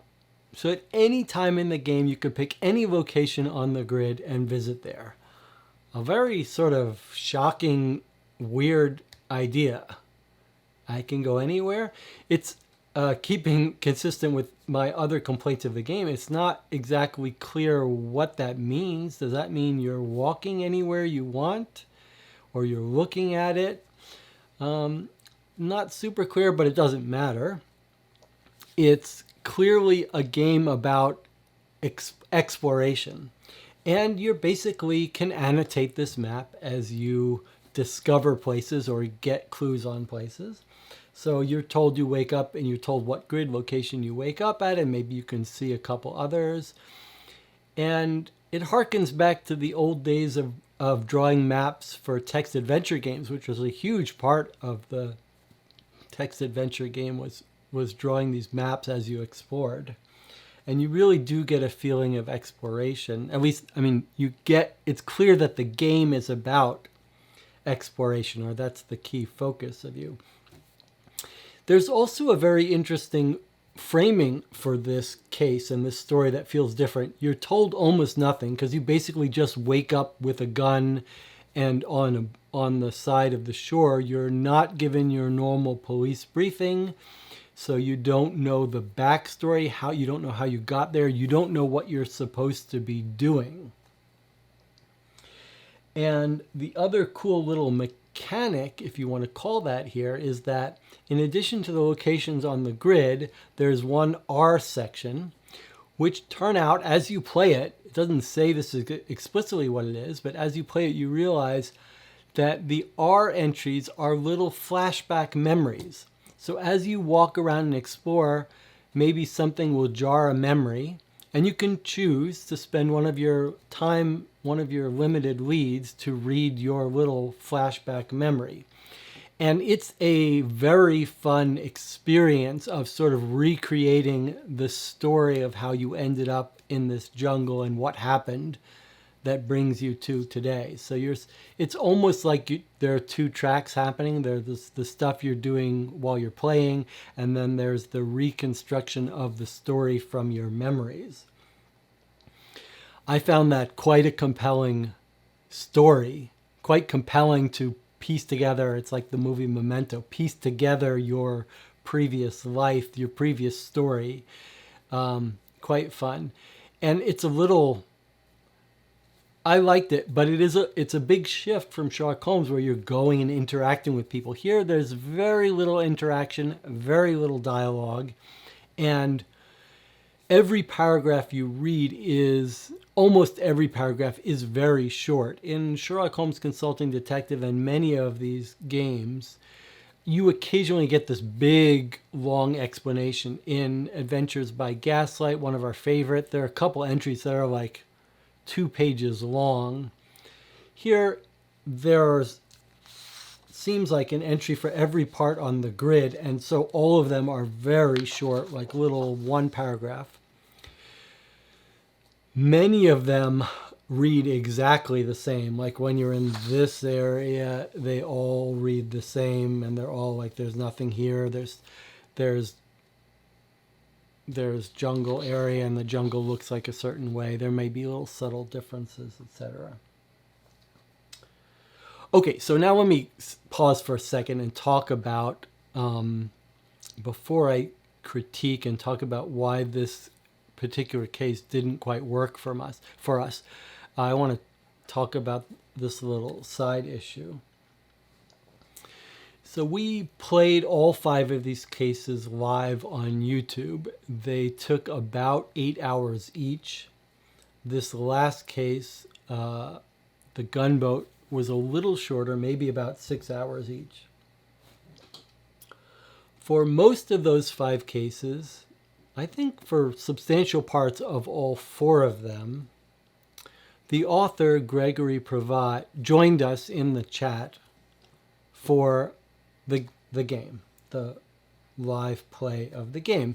So I play it here, and then there are a couple of people in the chat that have been playing these games along with me. They help me, they give me their ideas of where to go, and we work on it and then discuss the solutions prior to the end of the game, what our theories, and then discuss the game afterwards.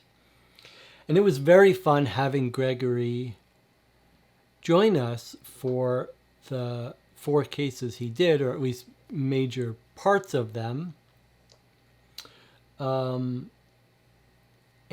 I can imagine how frustrating it must be, or at least it could be, watching someone play your game. Amusing, frustrating, a whole range of emotions as you watch them either figure out things that you planted for them to figure out, or miss things that they should have seen, or jump to wrong conclusions, or the enjoyment of watching someone play your game and come up with new and weird theories or think differently out of the box. Sometimes it leads them to the right place, sometimes it doesn't. But I can imagine it must be a wide range of emotions, and especially for games that are hard to play test. And one of the unique aspects of making this kind of game, which is so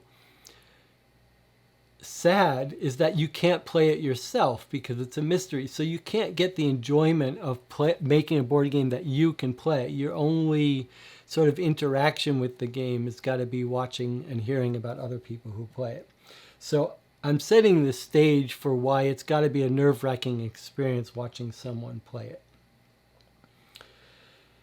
So Gregory didn't join us for case 5, but he did watch the playthrough and commentary afterwards. So on these playthroughs, we play them at length, we sort of look at everything, and then afterwards we sit and talk about the experience. Probably for an hour or so we talked about case 5. Each of the cases we had long discussions afterwards, mainly just me rambling on about my immediate thoughts after 8 hours of playing it, what I thought worked, what didn't. Okay, so Gunboat, we, like most of these other cases, we didn't abide strictly by the time limits, but we did get the right answer at the end of the Gunboat. We got it correct. But then I talked for quite a while about places where I thought the game missed. This was my least favorite case of the 5. And I complained about some things that I didn't think worked, some specific complaints about location clues and why it took us so long to find certain information. And my previous conversations with Gregory have all been very productive and interesting, and talking about the creation of the game. But one of the early things we discussed was Gregory asked that, I don't know if it's maybe asked is the wrong word. He expressed that he would not like the live playthroughs to be public right away when the game has just come out. The concern being that people will stumble across them, read spoilers or whatever before they have a chance to play the game themselves. So we actually started filming the playthroughs a month ago, but have kept them off YouTube publicly for a while. I've just made the first and second one available. Anyway, the point is that after the playthrough of case 5 was recorded and Gregory watched it, he took very strong objection to comments I made after we played the game, complaining about certain clues, certain leads. Like when I said there are a whole bunch of locations that all had the same text, he said, no, there were some subtle differences in the text that you missed, and you missed these important clues about where you should look for things and how you should have figured out the case, and you're wrong about... I talked about how it seemed impossible to me that anyone could solve this case in the allocated 12 leads, and he said that's not right, that the playtesters, majority of them did solve it under 15 leads, and just various objections he had to statements I made about the game. I think most importantly, he objected that I said there were no indications of where a certain place was from the clues, but that we should have seen that there were. And there was certainly one case where I think he was right, that there were certain scenes that were pointing us to, had some descriptive text that pointed to us to a place, and he objected to me complaining afterwards that they weren't there. And he actually requested that the video not be made public at all because it gave a false impression of the game. And it's a weird position to be in.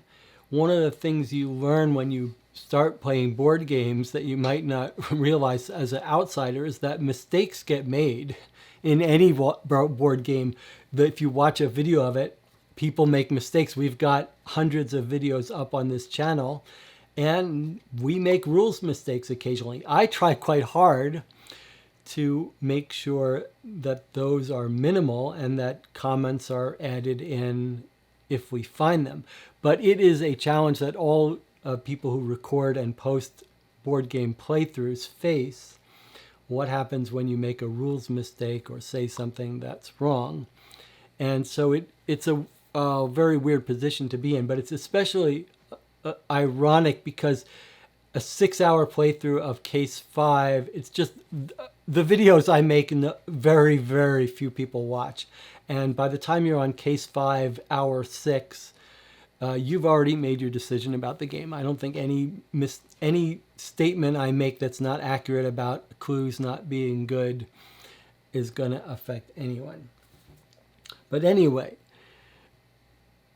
it's probably important for me to say here that you shouldn't take what I'm saying, especially about Case 5, you shouldn't take my critique as the final word. It's just my opinion, just my thoughts, my opinions on some issues that I experienced in Case 5 that you might not, and you might not agree with my philosophy. And maybe more than the other cases, this was a case where we weren't quite on the same wavelength as the author, and that may have led to some problems. But let's talk a little bit now about those problems as I see them. The first weird problem is this idea of the game telling you, hey, you can go explore anywhere on this grid. You're not limited to clues that your specific locations you're told about. So we walked into this case thinking, oh, okay, we can go anywhere, even places that aren't mentioned. That's probably important. We should take advantage of that when we figure out a place that we think we hear about a place that maybe we can recognize geographically. We should try to go there, or let's try to... Remember, you're dealing with a strict time limit. So the other thing that's going through our mind is we got to be clever about where to go. We have to be clever about making decisions that maximize the efficiency of where we go. If we hear about a place, rather than taking 3 steps to get there, if we can jump there, that's what we should do. It turns out really, though, that you shouldn't be going to places you don't hear about explicitly. That clue, that statement about you can go anywhere, is really only needed for one place in the entire game, which is the final place. And it feels to me like, so first of all, when we played, we tried to go to some places that seemed like they could be relevant, and it was very frustrating just going to places, any place we went to that wasn't on the map, that wasn't explicitly listed to us as a grid coordinate, was pretty much a waste of time, and we were punished for that, given the time limit stuff.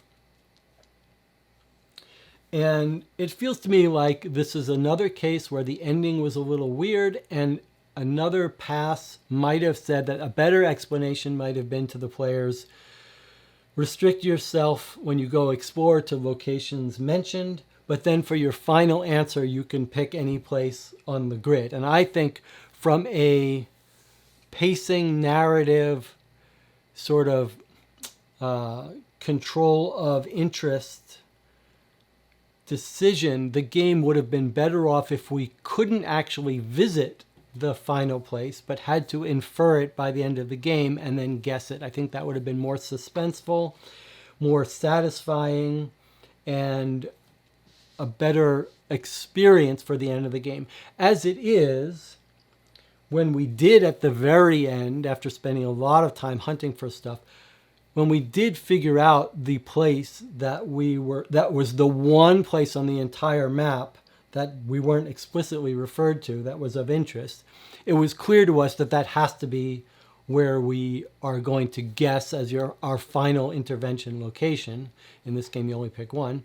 And in fact, we got it right. But at that point, it was because at that point we realized, hey, we've just been to the one place that's not explicitly mentioned on the map.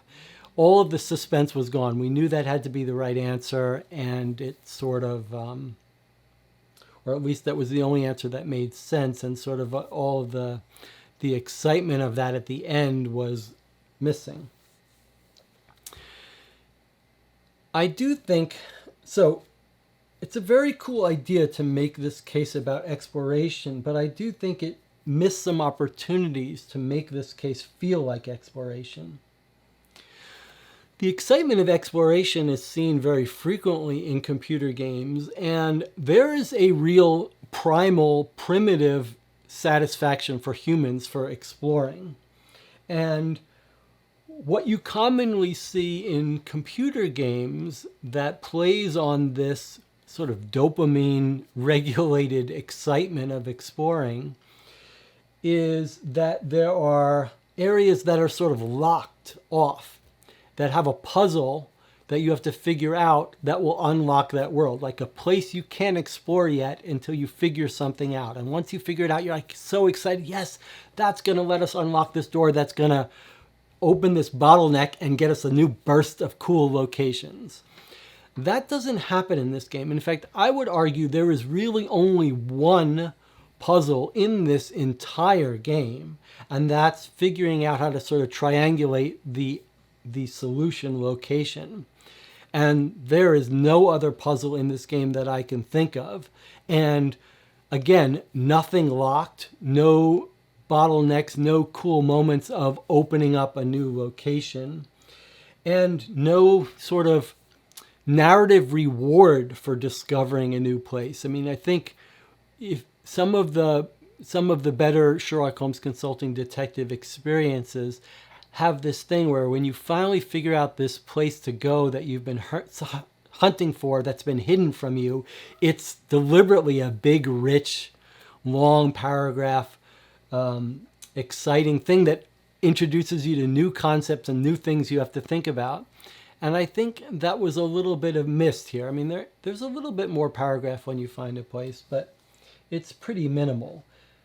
The storytelling is good, though. Don't get me wrong. The atmospheric, creepy narrative story, the small content of which is in here, is good. What's here? It's just, it doesn't really convey that feeling of exploration.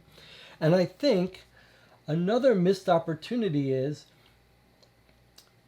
that almost everything except one location is mentioned explicitly in the text. You read one text, it says you see a thing here, you see a thing at this grid location, you see a thing at this grid location, you go and visit it. Everything is explicitly given to you in grid coordinates, except the one puzzle, which is to figure out where this one place is.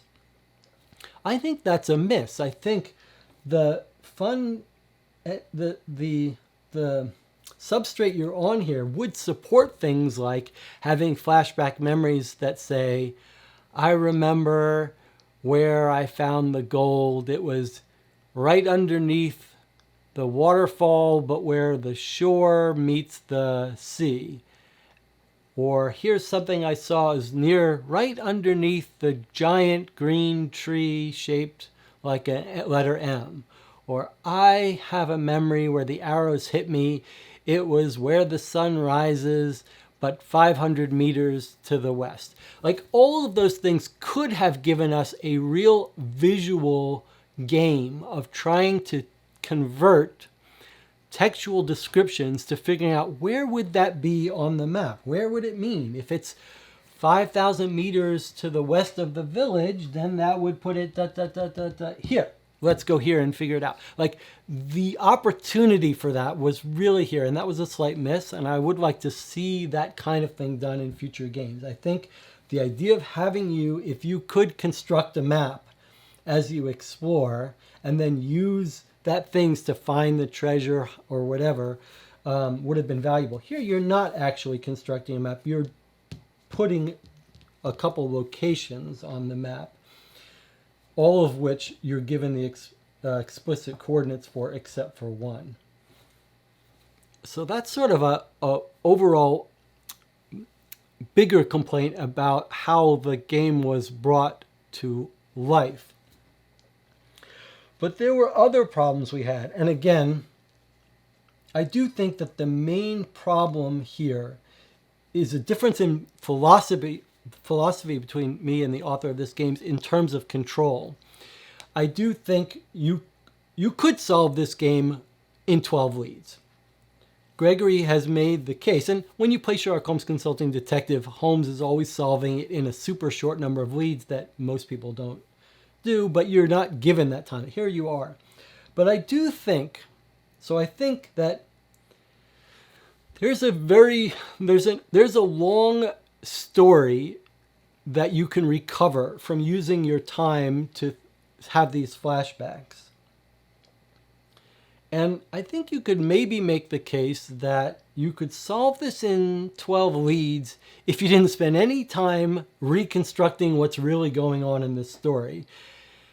Or you could spend your time sort of reconstructing what's going on, but not get the leads that are important for solving it. But it's a very weird situation you find yourself here where, in the best of case, if you read the entire book here, and this goes for some other cases here too, there's a real willingness in this game to not have things be explained fully. The game tells you in the rules, hey, you're in this H.P. Lovecraft world of confusion and madness and the insignificance of man, and there's mysteries that man's mind can't understand. So when you play these cases, don't expect to understand it all.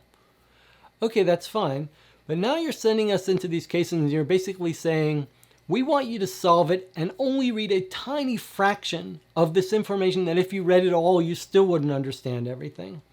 So it's a very weird thing to say you want someone to solve this game, and if they solve it in quick amount of time, in the time limit, they will have read almost nothing about how this happened and what the story is, and they probably will not understand the story.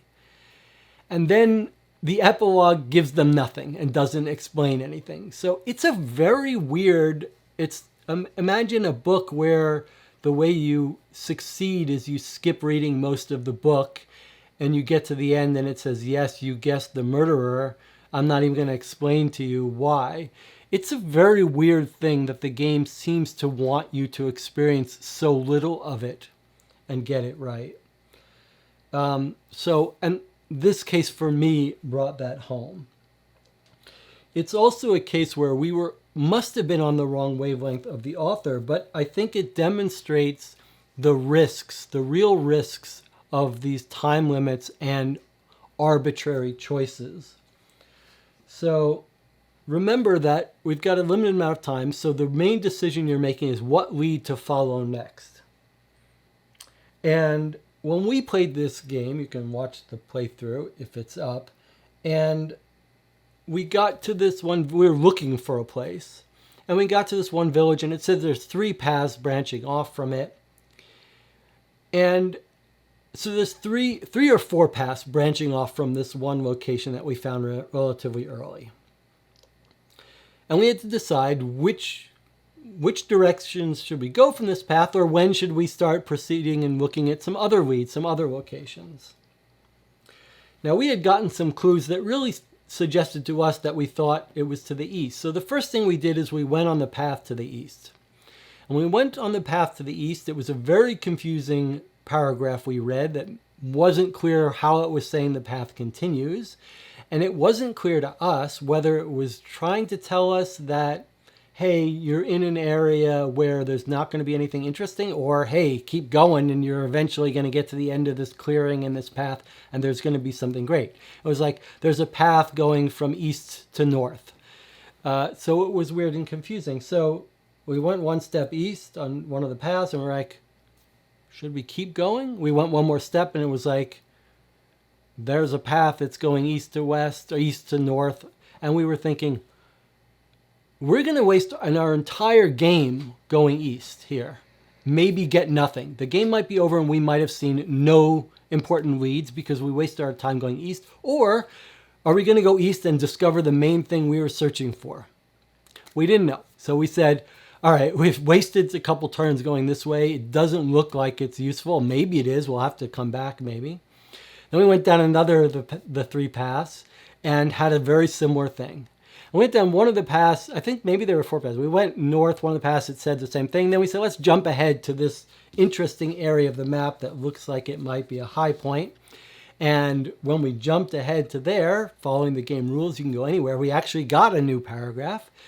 It didn't have any much useful thing. It was just like, oh, you see this other thing over here, but not very useful. But that made us think, well, maybe we were supposed to go and jump to the end of these paths, or maybe there's something useful, but we can't afford to waste too much more time doing this and not get anything. Let's go back and investigate those other areas that we did explicitly see, like a building, whatever. So we played the rest of the game hunting for this one new location, this one place of the stone that we couldn't find.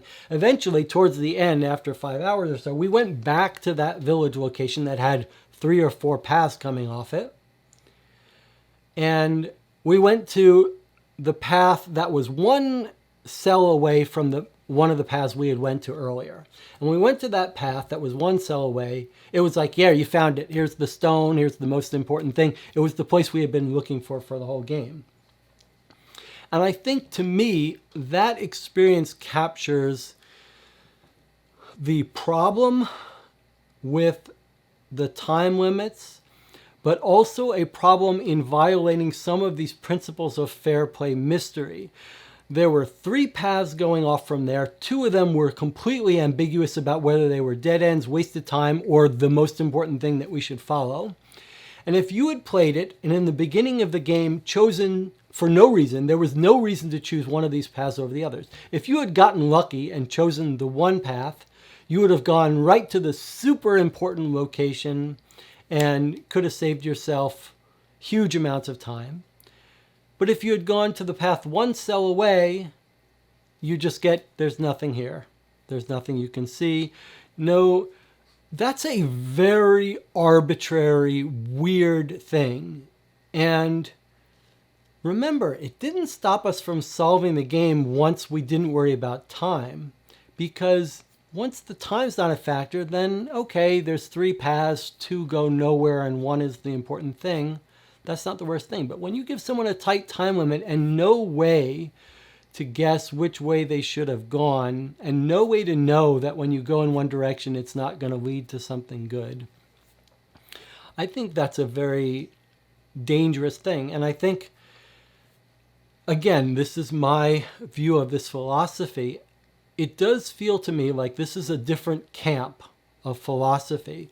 And it reminds me a little bit of Legacy of Dragonholt, which was a kind of system where you could choose paragraph and choose your own things.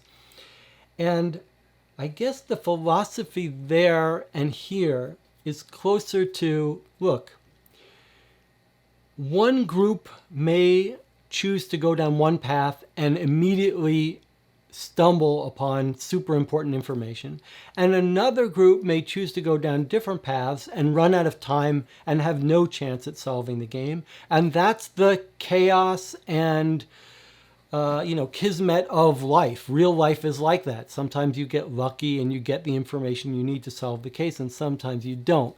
But for me, I think that's a violation of what I expect from these games. I expect more of a control over the game so that the player does not waste all their time doing things that are useless if there's a strict time limit. So for me, this was sort of the worst of all worlds in terms of that.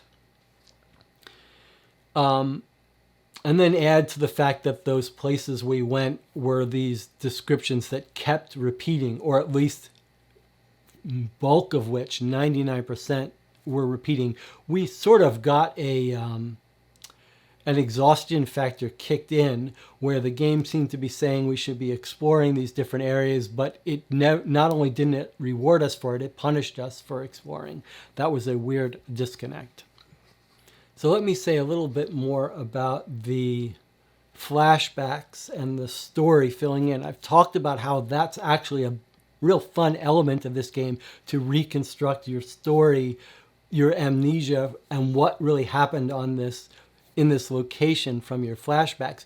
And I've talked about how another disconnect here is that sort of if you want to get the narrative and enjoyment of the story, you're choosing to get these flashbacks, which may give you the information you need to solve the case, you might think, but really you're punished for that. You get to understand the case more, the story, but you're wasting your time with the flashbacks, and they're very arbitrary and capricious. You don't know where you're going to get information from a flashback. It's not like you can say, well, I need more information about this location, so we go there and have a flashback here. They're not connected in that way. They're just sort of randomly scattered flashbacks, or they're at least random in terms of how they help you to understand the case. So if you want to solve it, you shouldn't be spending any time having flashbacks, because you really don't need them to win. But to understand the case, you have to do that. But if you spend your time doing that, you're not going to be able to find the location you need to win.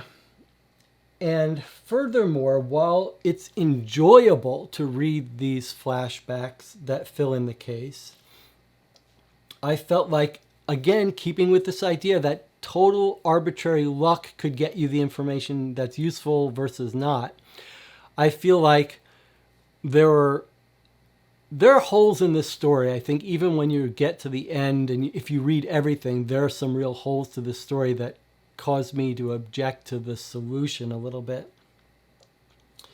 Maybe I'll talk about that at the end a bit. But there's also the thing where I think there's pieces of information in the flashbacks that, like, there are a couple critical pieces to make sense of things that you could only get in one place by having using your time to have that flashback in that one place. And sometimes I complain about these mystery games when they're too easy, when there's lots of redundancy for a piece of information. So it's common if you're making a mystery game, if there's one critical piece of information, you can't, normally an author doesn't want that the players, if they miss this one subtle clue about it, they'll miss out on this whole big thing. So sometimes they'll put several hints that point you at understanding this one piece, so that if you miss it here, you get it here. Here, it's not just that. It's not just that there's one and only one flashback that fills in this important piece of the story, but it's that you couldn't figure out how to get that one piece. There's no way to say, hey, I don't understand this piece of the mystery of the story. Where would I go to get that? It's just that you have to have you have to choose to spend time having these random flashbacks and hope that they fill in information that you need. And that's another violation of this fair play thing.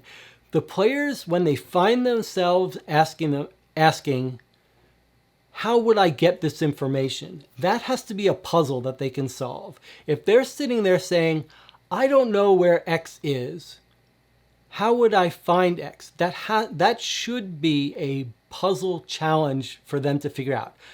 I don't know where the person got the poison. How would I find out? Maybe I visit the drugstores, or maybe I go talk to their partner who might have seen them. Like that's a key part of a fair mystery, is that players should be able to figure out how they can gather information that they need. Here, and in general for these games, it's very rare that you understand what information you're trying to gather. And once you do figure out some information you might want, it's too often the case that there's no logical way for you to figure out how to gain that information. It's just, if you're lucky, you stumble on it, or if you're on the same wavelength of the author, you decide that you should be able to do this. But there's very little guidance to figuring out the locations. And in this game, even having said all that, if you read everything, I do feel like there's one major piece of the finale of this case that if you sort of read everything that's available to you, you should sort of conclude that either going to this one winning location is not going to work, based on everything you've read about the story, or that going to that location is going to have a bad outcome. Now, the game is ambiguous about how to end it. It basically says pick the one place where you want to intervene or do some action. And here's a case, again, I've talked about the ends of these cases being sort of confusing. And this is the same thing here. There's no final explanation, no final story or description of how to think about the end. But you're on this quest doing all this stuff, and then you get to the end and it's like, pick the location. Now, I would argue that there's only one location that's worth picking based on the way the game unfolded, even if you don't understand anything about the case. The very fact of how you found that final location basically tells you that's where to go. That's a flaw in the system. It makes it an unsatisfying end answer. But furthermore, when you pick that end answer, terrible things happen, but that was the right thing to do. And the game basically says you've achieved what you wanted to achieve, and it's this bad outcome. But that's the only thing that's the only way you could have gotten points. There is no happy ending, which is completely fine with me. I think that's in keeping spirit with these games, that there's no happy ending. But it violates this idea of that you shouldn't tell the players what to think or what to want or what they conclude. And here you're basically told when you pick this location that yes, you succeeded in doing this crazy thing that your character wanted to do that from what you read, you shouldn't want to do, and that as a player, you wouldn't want to happen. And that's further confounded by the fact that when we were reading this, what's the way to say this? I think here's a way to say it. One of the best features of the best of these detective games is rewarding you for being clever and noticing subtle things. And that's sort of one of the areas of joy in these games. When you spot something subtle and you're clever, it turns out to be real. And sometimes in these games, you come up with some clever theory or spot something, and you're like, I really hope that's right. I really hope what I read into it makes sense. And sometimes it is, and sometimes it isn't. But here was a case where at the end of the game, we were discussing the choosing a place, and someone in the chat had a very clever observation, and they were basically saying, we were talking about if we go to this place at the end, it's going to have some horrible negative effect. We shouldn't do that. We don't want that horrible negative effect. And the person in the chat said something very cool that they had picked up on, which is then we're having these flashbacks about our previous sort of time in this place. We were sort of obsessed and crazy in our flashbacks. And it seemed very clear that now, playing through it, we were free of all that. Like, we weren't being compelled to do crazy things. We weren't having these crazy thoughts, obsessive thoughts. And so the person in the comment was saying, well, we're not that crazy anymore. So when we go to this place, we won't do the crazy thing because we're not obsessed and crazy anymore. And it was a resolution to why would we go to this place where we might do a bad thing. And the answer was, well, we're not that person we're not that crazy anymore. We won't do the bad thing. But in fact, that was totally irrelevant. We went to the place, we do the bad thing, and that's the right thing to do. And I think, I'm sort of torn because on one hand, I like the idea of these dark stories set in this Lovecraft world without happy endings and end of world scary stuff. So I want to say yes, do that stuff. But I needed to play by the rules of letting the player do the things the player wants to do and giving the player the credit for their own motivations and theories and telling them what to expect. You can trick them. You can pull the wool over someone's eyes. You can have them choose some action at the end and have the outcome be not what they wanted. That's fair. But it's to not make clear what you expect them to choose, whether you expect them to do what the character would do to finish their mission or what you think to do. When you don't make that clear, that's weird. I do want to point out one other tiny areas, and maybe a nitpick, but maybe something that we noticed that was odd was this theme of child abuse throughout the cases. And again, when I see a game that deals with adult themes, I get very happy. I think I want to see more artistic work, more risky opinions, more adult themes, more opinionated games. And so I do want to encourage all that. It just felt to me a little unearned in some places. In other words, a little like you can deal with adult topics, but there should be some, well, look, I don't want to say, I don't want to tell an artist how to do their art. I don't think that's useful. I can only say that it felt a little odd that it was such a constant theme and so much just in passing, rather than dealing with it, rather than being a one-off thing. It just was a little odd that there was this constant thread of it throughout every case. So, final thoughts on case 5. I've already said it's my least favorite case. I've tried to make the case of why that was.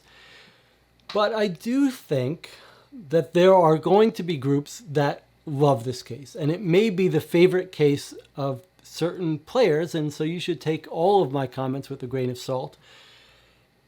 It may be more than the other cases, just an occurrence where we didn't get on the same wavelength as the author, and so we were just butting heads in terms of what we thought might be useful places to go and what the author intended. And maybe the complaint, you could look at what I'm saying and some of my other complaints on the previous cases as being really unfair complaints that these were different games than I would have preferred. And I think, that rather than just being criticisms of one aspect, I was really describing that I wanted a different game than this. And maybe there's some validity to that. I hope not too much. I do appreciate these games for what they are. I think they're wonderful experiences, and they're certainly rich for having discussions and game design discussions, and I do appreciate them for what they are. I'm just trying to point out areas that I think could be improved. Hopefully, we'll see more games from Gregory Pravat and more games using some of the ideas that he's pioneered here, because I would like to see the evolution and iteration of some of these concepts. Which leads us to final thoughts on the set here. I've already said, I spent a lot of time in this video sort of critiquing and criticizing aspects, but I really need to emphasize how much I enjoyed playing through this box and how different this box is from the other games out there. If you want to see a different kind of game and try something new, boy, this is it. And as much as I've criticized some of these design decisions, it really does feel like we've got a coherent vision from an author. And that's always valuable and always interesting to see. And it may work.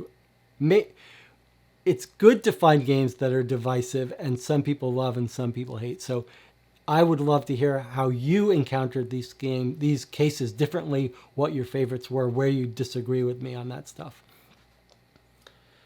I do think also one of the things that shines from this box is how much of a love letter it is to fans of sort of retro analog pen and paper stuff.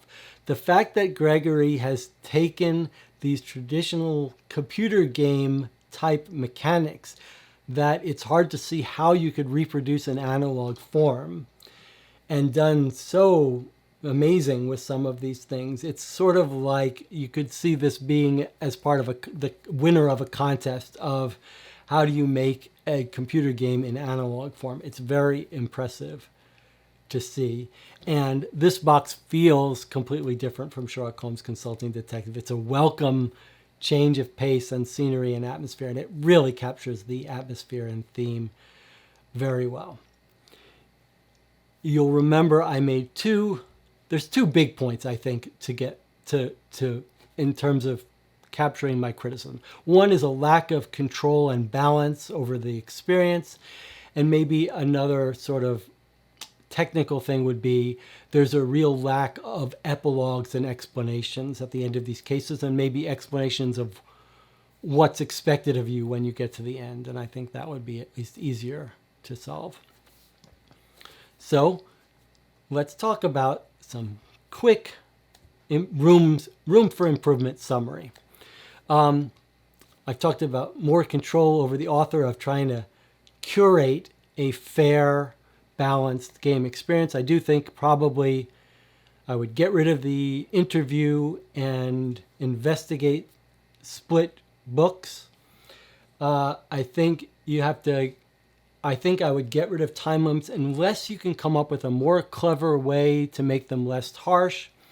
I suggest the house rule, have after a certain number of leads you have to answer, but you record your answers, you don't check them, and then let the players keep playing until they're ready to solve it.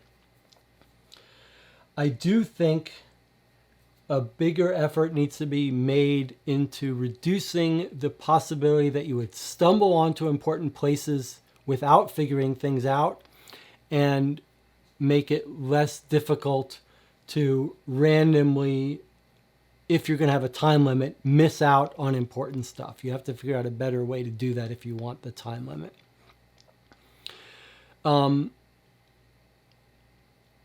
And a separate section, when you're ready to finish the case, there should be a separate section you go to that tells you, frames what it wants from you next in terms of answering the question. Aside from mechanics, I think maybe I would say that we've seen some amazing writing in these games. The Postmortem LA series was written by a professional novelist, and the writing is extremely compelling. And I think maybe these games that are really for readers are the audience of these kinds of games. And this one's based on H.P. Lovecraft, stories that are so compelling to read. I think it pays to lean into that and really do justice to the format, and that means richer paragraphs with some more meaty engagement with characters, longer paragraphs where we're actually having scene descriptions that are rich and engaging, and then longer endings and longer explanations, and just a more psychologically involving world, in addition to the atmospheric, stylistic world of Lovecraft. And I'll leave you with this final question that I have and that I struggle with. And it gets back to the issue of an analog implementation of essentially what would be traditionally a digital computer game. And the question I struggle with is, are the costs of making this analog worth it? And it's a question I struggle with. If you think about Chronicles of Crime, the more recent best example of sort of a digital mystery detective board game, and all of the strengths that come with using that. It's, from a design perspective, it's easy to make new cases. It's easy to update and modify cases. It's easy for fans to create compelling cases. It's hugely easier to design logistically. You don't have to figure out a way to hide information and say that if you do this event, add 50 to these paragraphs and do all that and have different casebooks. You can basically, or make the player keep track of things. You can basically handle all of that behind the scenes with an app. There's all kinds of fancy stuff you can do with the digital version that makes it easy to have events and more. For example, we've talked about how difficult it is to do time limits and events. Well, Chronicles of Crime finesses that and does what I advocated for in the beginning of sort of having the illusion of time limits, which is that the game can know when it's okay to clock you into the next event. It knows when you figured out the pieces of evidence that are important for you to go to Act 2, and it can trigger Act 2, and it knows when you've wasted enough time and gathered enough information that it can put you on a time clock, etc. For all of those advantages, it's very compelling to move to a digital form for part of these games. And I do think the old Infocom text adventures point to a sort of hybrid that we haven't yet seen, which would be to lean heavy on the physical analog features like maps, directories, newspapers, extra props, documents, but maybe use an app to do the traveling to a location and reading what's there. It would also solve the problem that is found in all of these games where it's hard to avoid reading and leaking information from nearby paragraphs. But I'm not advocating for that. I'm just offering that up as a possibility. On the other side of that scale, really, there's only one thing, and that is just the joy and enjoyment for going back to the simpler time of pen and paper and low tech. Many of us work with computers and technology all day, and it is awfully nice to sit down there with a notepad and a piece of paper and not be looking at a screen. So I don't offer you an answer to that dilemma, that trade-off, but I just pose it as one of the questions that this game raises, because this is perhaps the best, most fascinating and extreme example of an analog representation of a digital game. And it is interesting to see where it succeeds and fails, and it's interesting to see how hard it is to mechanically pull off, though this game does largely succeed. And with that, I'll see you next time.